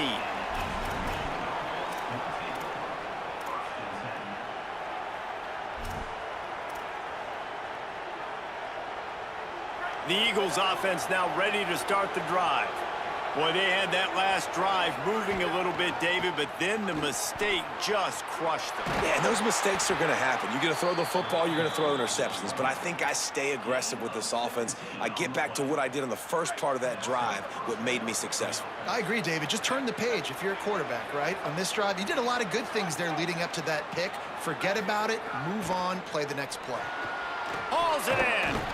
They'll get him at the 45, but he got 10 on that one. Eastern Michigan going fast.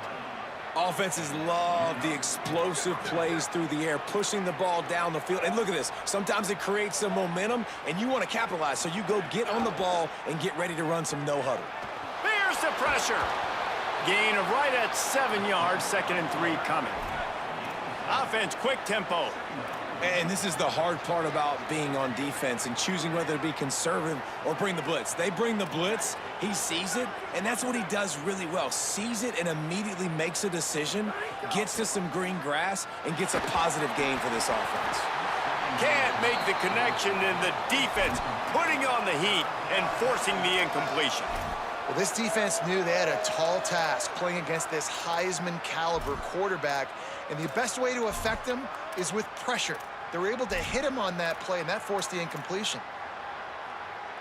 Just listen to the little apple. You can hear it all the way to the big apple as they try to get the defense off the field. Quarterback can't pull the trigger, and down he goes at the 41. Offense staying on the field there and hurry up, looking as if they'll go on 4th.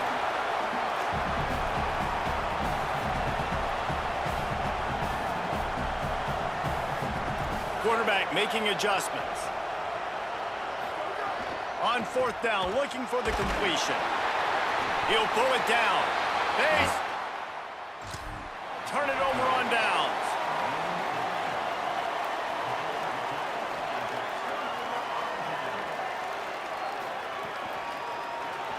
Finds his big tight end. Great job on the containment and the tackling. They stop him for no gain. And guys, that completion might have helped the old confidence, but it didn't help the down and distance. 2nd and 10 here. Outside the pocket, lets it go. Intercepted, big play, stops the drive. And they capitalize not only on the pick, but the great return to give the offense tremendous field position. And you don't see this very often. The big defensive linemen, you see these guys rush the quarterback most of the time, but how confusing is it, Palmer, when it looks like they're rushing, they drop in coverage and make the big interception? Well, I don't think that quarterback thought he could even make the play. How about the eye-hand coordination and his ability to snatch the football out of the air? I mean, that was criticism, well-deserved. That's going to make the highlight reel for sure. Eastern Michigan's offense takes the field to get this drive started. These last couple of drives, Jesse, have been about the defense making clutch stand. I think for this offense, they can stay aggressive, knowing that their defense is going to bail them out time and time again here. Yeah, and especially when you go for those 4th down situations, you do that a lot of times because you know your defense can make stands, make stops. They did on that last possession for you. They'll go to work in the air on 2nd down. It's complete on the right side. Shakes a man, and he might take off. They get him corralled, but not until he's in the red zone. They'll mark it at the 14. On 1st down, here comes this offense. Timeout taken here, 2nd one called by Kansas State. They're down to 1 timeout left in the half.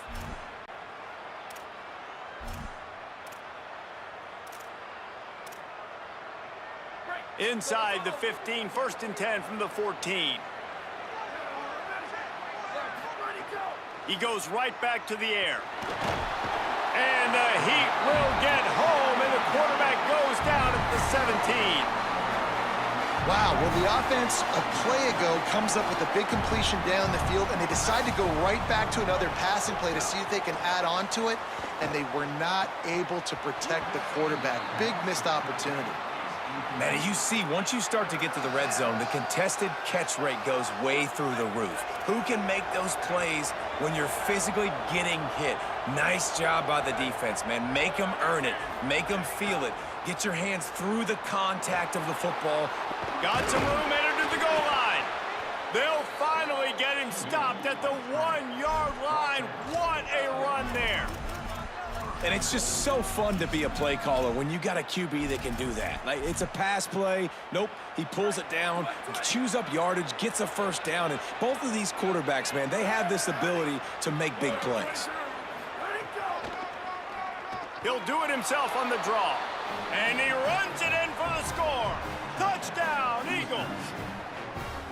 It's just so nice to have a signal caller who can make plays through the air and make plays with his feet like this.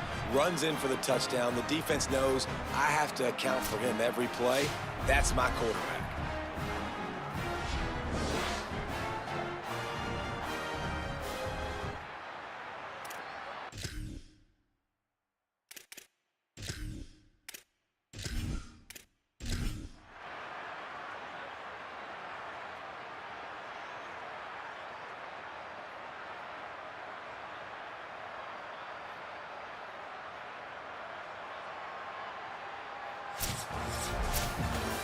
With yet another unranked team taking down a ranked opponent, does a portal help level this out a little bit where it's really difficult to know which team should be ranked in the first place? I think the portal certainly helps. At the end of the day, though, they just wanted it more today, and that win is going to help recruiting. It's going to help their confidence moving forward. I know this, David, every team on the rest of their schedule, they're now taking account and notice of this team. And I completely agree. Like, you start to build momentum, and then momentum helps you find more guys in the portal and helps high school recruiting. So big ranked win today. And who knows, maybe this gets them in the rankings in the near future. This has been a presentation of EA Sports.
A live look at Camp Randall Stadium in Madison.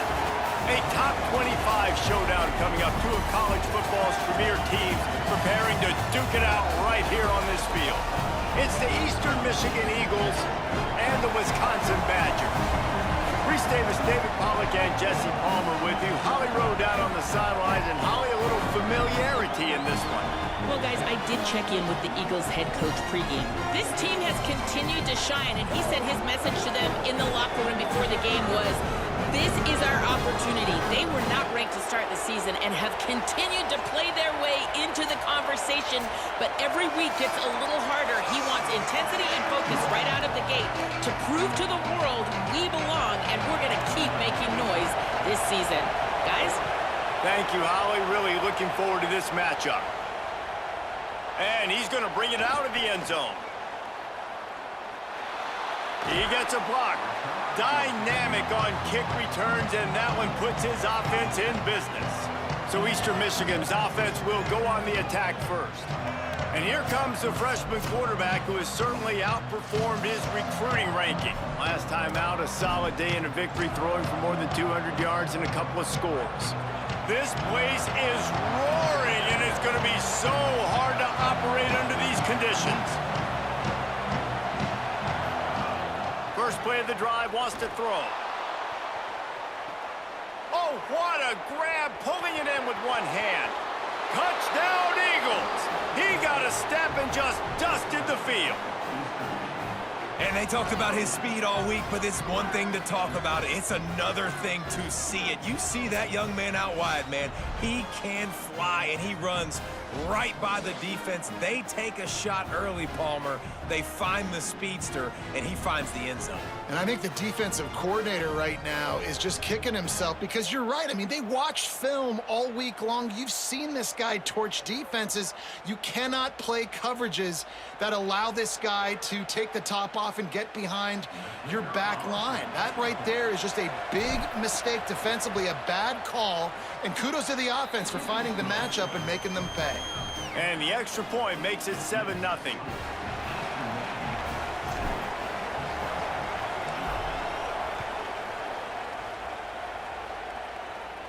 And no chance at a return here. They'll start this drive at their own 25. So Wisconsin's offense takes the field for the first time in this game. Last time we saw these guys, they came out firing. They were up to any challenge offered by the secondary.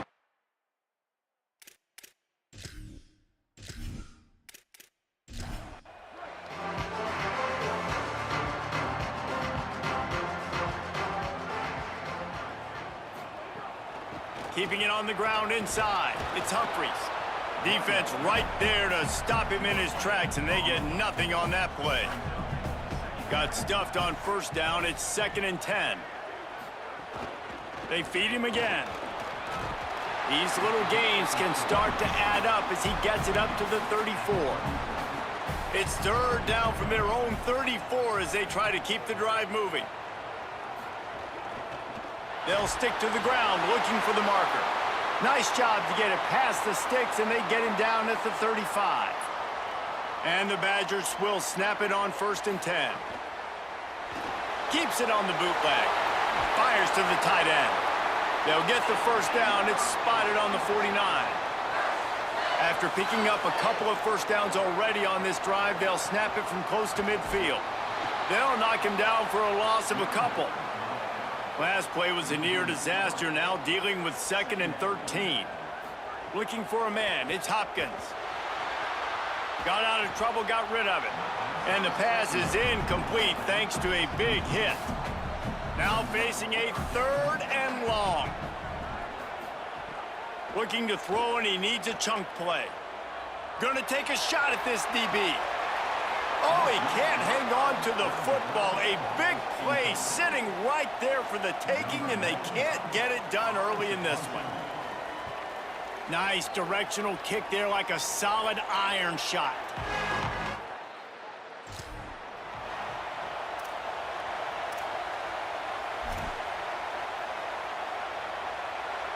Eastern Michigan has it back as the Eagle offense returns to the field. Boy, that last touchdown, the one-play quick strike scored. Jesse, this offense hoping to keep that kind of explosiveness going. And I don't know if they're going to get the same looks defensively because of just how explosive that play was, Reese. David, they may be seeing a little bit more off coverage on this drive and maybe some softer boxes to run into. And when you make that kind of explosive play, you're going to put the defense on its heels. They're going to be a little bit more conservative. So this offensive approach now, maybe I don't have to go deep. I can go a little bit shorter and just make those easy plays underneath. Wants to throw on first down. Escapes the pressure going right. The defense sort of herds this quarterback out of bounds short of the line of scrimmage, and he'll take the loss. Listen, he's running for his life. I get it. The QB gets scrambled outside the pocket. I just like to see him flick it out of bounds real quick. Counts as an incompletion, and no sack, no loss of yardage. Live to fight another down. And the Eagles with a long way to go after the loss on the last play. Throws for the tight end. Almost had the completion, just missed it. And those are frustrating. I mean, you throw it to the open guy, you make the right decision, and the big fella, Mr. Reliable, the tight ends, right? Like your security blanket over the middle of the field, just can't come up with the football. And the pressure gets there, and down he goes at the 18. Eastern Michigan will be forced to punt. They'll have to punt for the first time this afternoon. Fields to punt and try to pick up some yards. They'll put that the offense set up in pretty good field position. The Badgers start this drive as the offense looks ready to roll. Finding themselves down 7-0, they'd love to get a drive going here. And it's incomplete. If you're going to take a hit like that, you might as well hang on to the ball. Plenty of distance between them and the sticks here on second down. The run inside. It's Humphreys. Good job running tough and behind his pads as he gets up to the 38-yard line. It's 3rd and 5. Tight end now in motion. Back to throw, it's Hopkins. Got his man. He'll have enough for the first down, and they stop him at the 45. Here's this offense with a fresh set of downs. Looking to throw on first down. And he just threw that one away. Safe move, didn't see anything, lived to play another play. Plenty of work to do here on 2nd and long. On the run, it's Humphreys. A 3-yard gain there. It'll be 3rd and 7. They've got to come up with a big play on this 3rd and long. From the gun, wants to pass. Complete. And that's not going to be a first down. He stopped just millimeters away from moving the chains. On 4th down, they'll throw for it. The short hands, it's Terrell. He's got enough, and they roll the dice on 4th down, and they keep the drive alive. It's complete to the left. He's brought down, but he went backwards after that completion, not the way they had it drawn up. Gonna look downfield again. Nowhere to go with the ball, and down he goes at the 39. 9th play of the drive coming up, but this one will be tough. 3rd and long. He's looking downfield to throw. Fires toward the end zone. It's caught in the end zone. Touchdown, Badgers! And the offense punches it in again, and we call his name again. That's 2 touchdowns now in 2 games with still more to be played. I tell you what, I think this guy's name will be called a lot more throughout the season. He's that kind of good.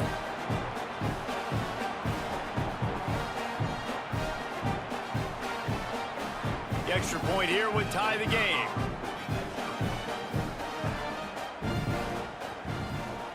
And they did tack on the extra point, by the way, knocked it right down the middle.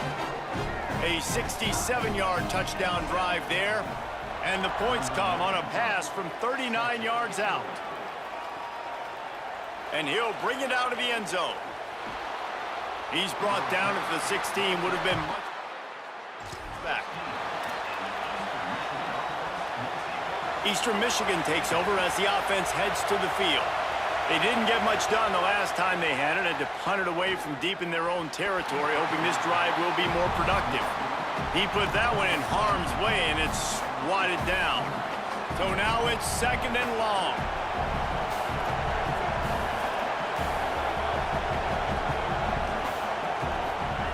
They'll throw again after the incompletion. He's going for it all. And they wanted it all on that incomplete pass. Instead, they're looking at 3rd down. Now this offense tries to figure out a way to move the chains after the 2nd down misfire. On 3rd and long, try to convert through the air. He'll pull it down and run. And with that effort, they pick up a fresh set of downs. They have it at the 34-yard line. The Eagles want to crank the tempo. On the 3rd play of the drive, 3rd down, it's the scrambling ability of this quarterback that goes and picks up the 1st down. He was so calm back there. He never got flustered. Nobody open, no problem. If you give this guy 1 yard to run, he's going to tuck it and take off, and that's exactly what happened there. They're dealing with a 2nd and long.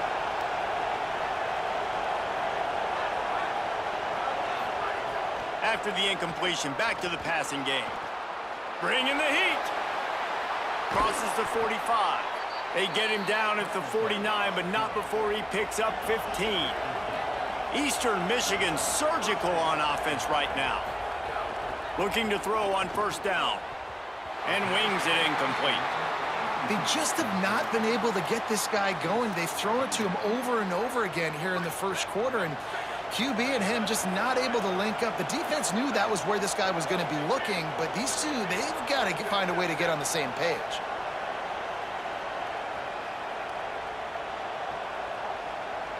They'll move the wide receiver. 2nd down, they'll go to the air. They'll throw it to the back on the screen.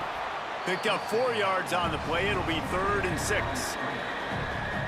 The linebacker was not fooled at all. He read his keys. He saw the running back release out of the backfield. He's got some speed and wheels himself to run with them. And, yeah, the running back made the catch, but he went right down to the ground. Really nice job that time by the linebacker. He gets the job done on 3rd down. They move the chains. It's at the 37. And the Eagles with the 1st and 10. And that's the extra feel you get with this dude. I mean, unbelievable job dropping back to pass, but understanding 3rd down, I can get it right now. I got a little bit of space. Turning it on. Inside the 15, out of bounds at the 14-yard line. The offense looking for a score. From the 14-yard line, it's 1st and 10.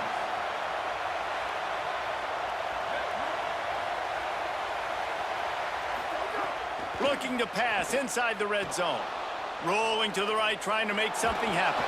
Hit hard as he released the ball on that 1st down pass, and it never had a chance. We're still early in this ball game, but this QB has been hit several times already, been sacked. This is one of those games that the ice bath is going to be your friend afterwards. We're just getting started. It's still in the 1st quarter, for goodness sakes. 2nd down, he'll throw it. Under fire. And that ball's free behind the line. Defense scoops it up, and he's headed the other way.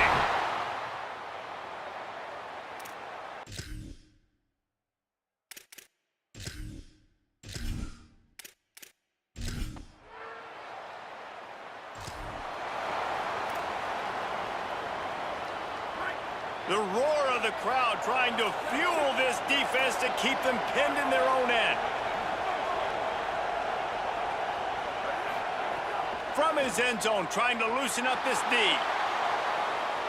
Quarterback gets the 1st down and more.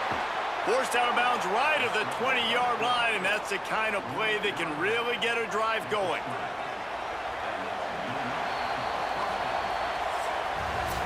And we take a look at how these quarterbacks are doing so far.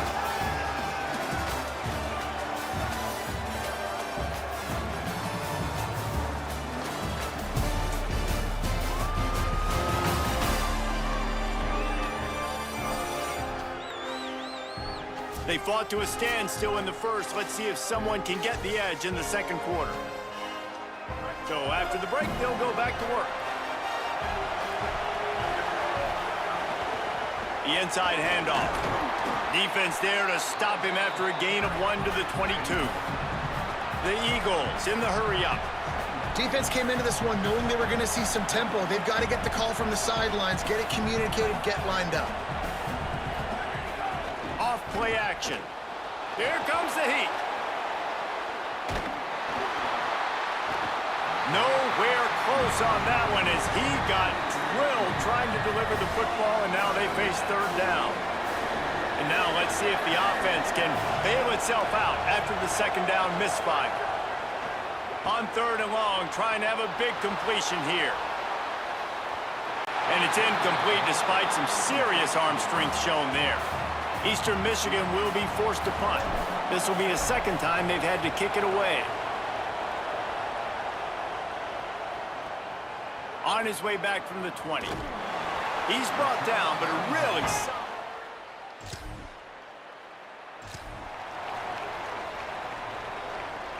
The Eagles offense now ready to start the drive. They really didn't move the ball at all the last time they had it, and hoping for better fortune this time around. They'll knock him down for a loss of a couple. And a lot of times the fit up front, you know, linebackers are fitting holes and that ball bounces and it's supposed to go somewhere. And sometimes it goes to a DB and the offense will get a W.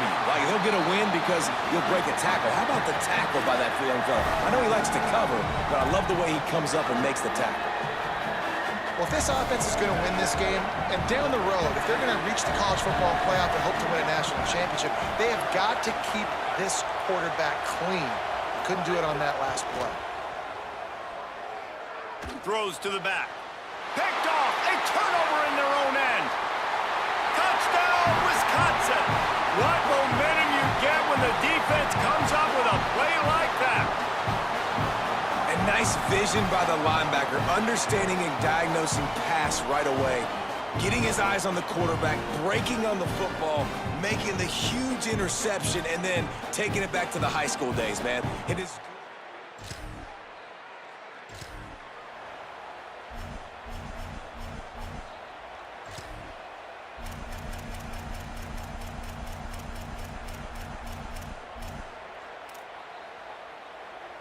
Eastern Michigan's offense takes the field to get this drive started.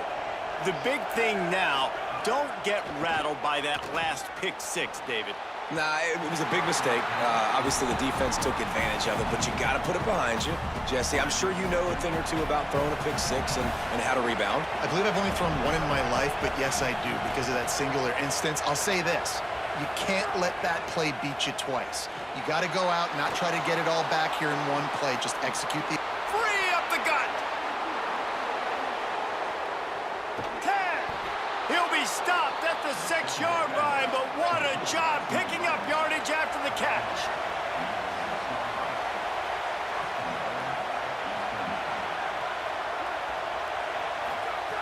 He's looking to throw.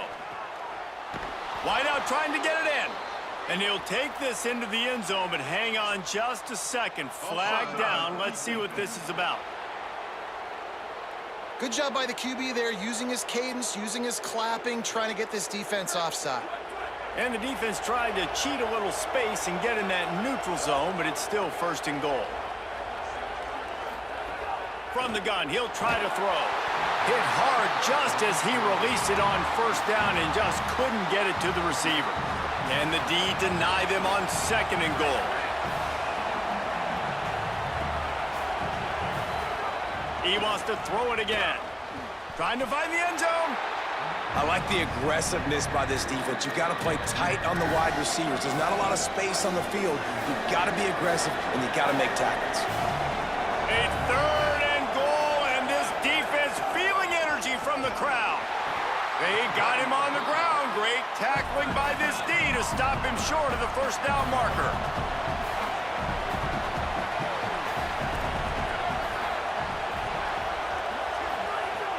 Looking to throw.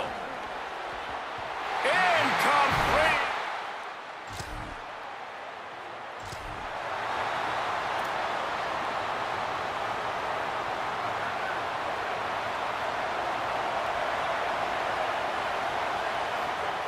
To the air on first down. Pocket breaking down. Knocked down after a pickup of maybe 2, and man, that pursuit, they had their hair on fire. Try to make up for some of that lost ground on second down. Looking to fire. And that's going to be incomplete. A lot of contact on the play, but no flags. It'll be third down. Now this offense tries to figure out a way to move the chains after the second down misfire. On third and long, he has to throw for it. And he had it for a second, but it just dribbled out of his hands. Eastern Michigan will be forced to punt. Oh my, he just shanked that one. And the punt goes.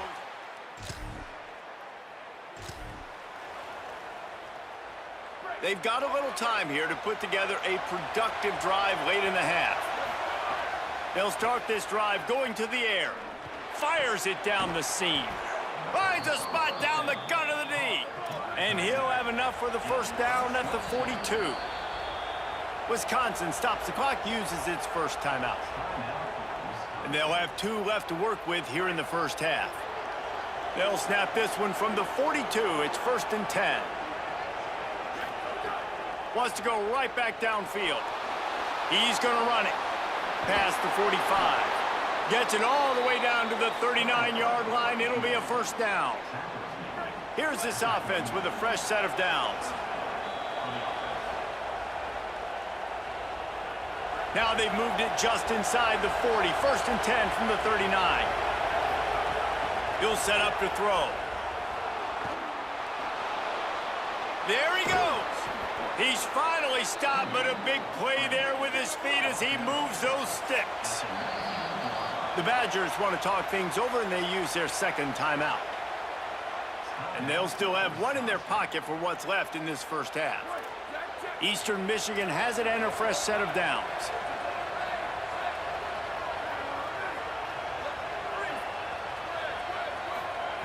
Looking downfield on first down. Looking for the score. And he wanted to get the score right there, but it falls incomplete. Backed up now, here's 2nd and long.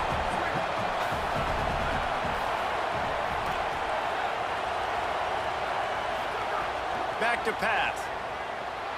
Bought a little time, lets it go.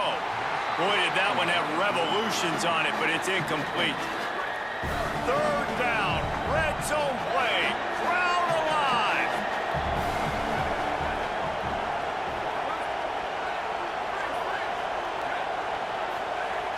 From the gun, wants to pass. He'll be down at the 4-yard line after that terrific run. The Badgers now use their 3rd timeout, and they can't stop the clock again. And they're really frustrated having to use that after giving up the first down. And this offense will have to feel pretty good about itself if it can tie the game before halftime. 1st and goal.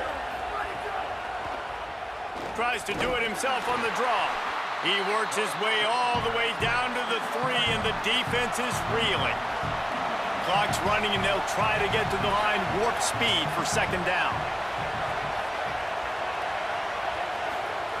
Looking to fire. Looking for the goal line. Didn't pick up a lot there. Moved it forward just a few. IndyCar tempo as they head to the line for this 3rd down play. Clock running. He's going to lose a yard on that one. The offense trying to find a way on 4th and goal from the 2. Might be changing the route. He's looking to pass. Looking to get it in. How about that defense?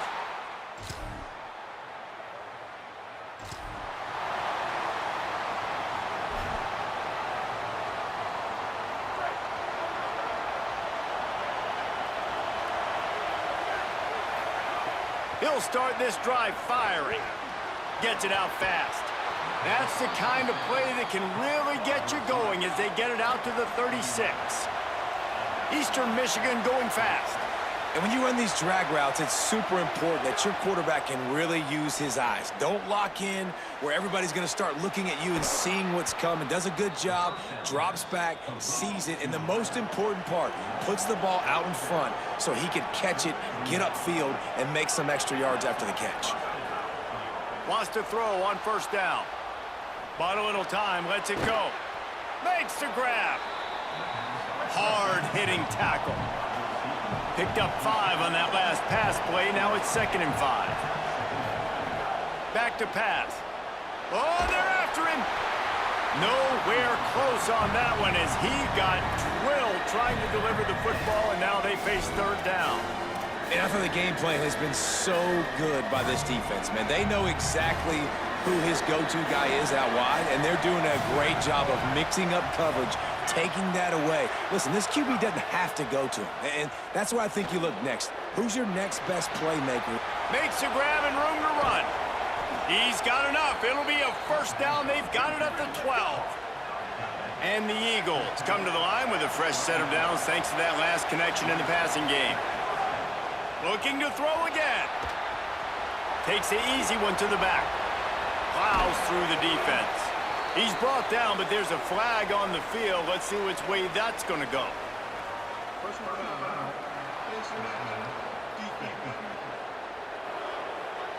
That's just an obvious face mask penalty there. No way you're getting away with it.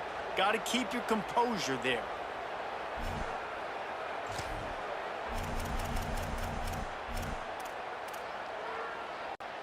And the defense is just about out of room to defend. They are backed up right on the doorstep. Quarterback running on the draw.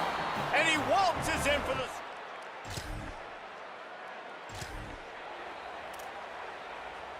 Couldn't ask for better starting field position for this offense. Looking to throw on 1st down. Gets rid of it. And he strides his way into the end zone. Touchdown, Eastern Michigan.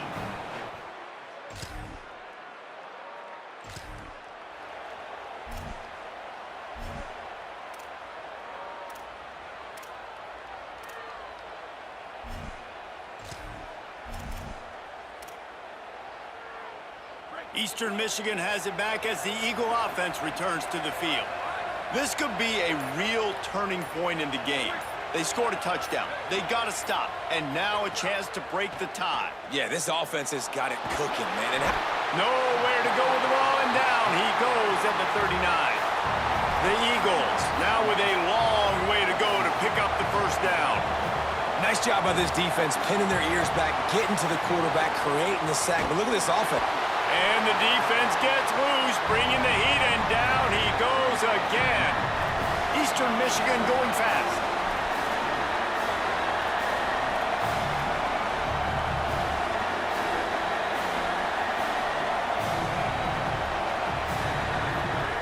On 3rd and long, no secret what he needs here. And the incomplete pass will bring up 4th down. Eastern Michigan will be forced to punt. Every defense in the country talks about getting offenses in predictable 3rd and long situations where I can bring on more speedsters and I know the pass.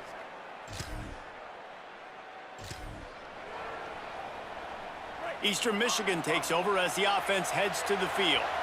They weren't able to move it on their last possession, ended up punting it away, but now in a tie, breaks into the open. Got enough for the 1st.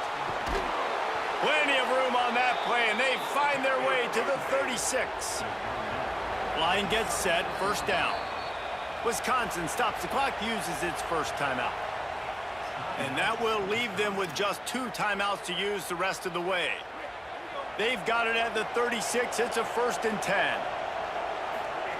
Davis looking to pass. Oh, he makes the catch.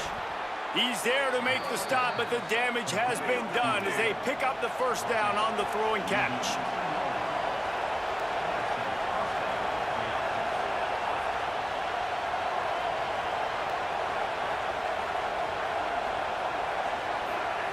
They've marched to the red zone, and here they go. Got rid of it quickly, but it's incomplete. You've heard us talk about it a million times. Find the tight end in the red zone. Use the big bodies, right? Well, they do. And he drops it. God, that is not normal for the tight end position. These are the guys you depend on down here in this area. Got rid of it in a hurry, but he couldn't find his man. It's incomplete. This crowd knows they have to bring it in big moments, and one of those has arrived. Trying to move the sticks on 3rd down through the air. The throw to the outside is complete.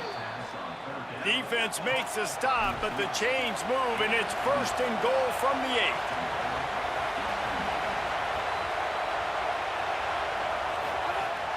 They'll try to get it in with the run. He pushes it forward all the way to the 2-yard line. We'll see if the offense can punch it in on 2nd and goal. Looking to fire. Can't make the grab as he was looking for his man right at the goal line. And a lot of times when you see running backs catch the football, man, they've got a little bit of space to operate. That's great coverage. Being right there when he catches the ball to deliver the hit, to make sure he doesn't secure the catch. Touchdown, Eagles! And that one will put him up here in the 2nd half. And that's what makes this...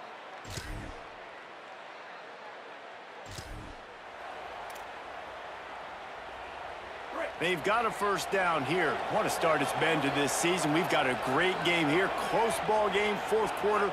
Couldn't ask for anything more. And the quarterback will take a sack back at the 36.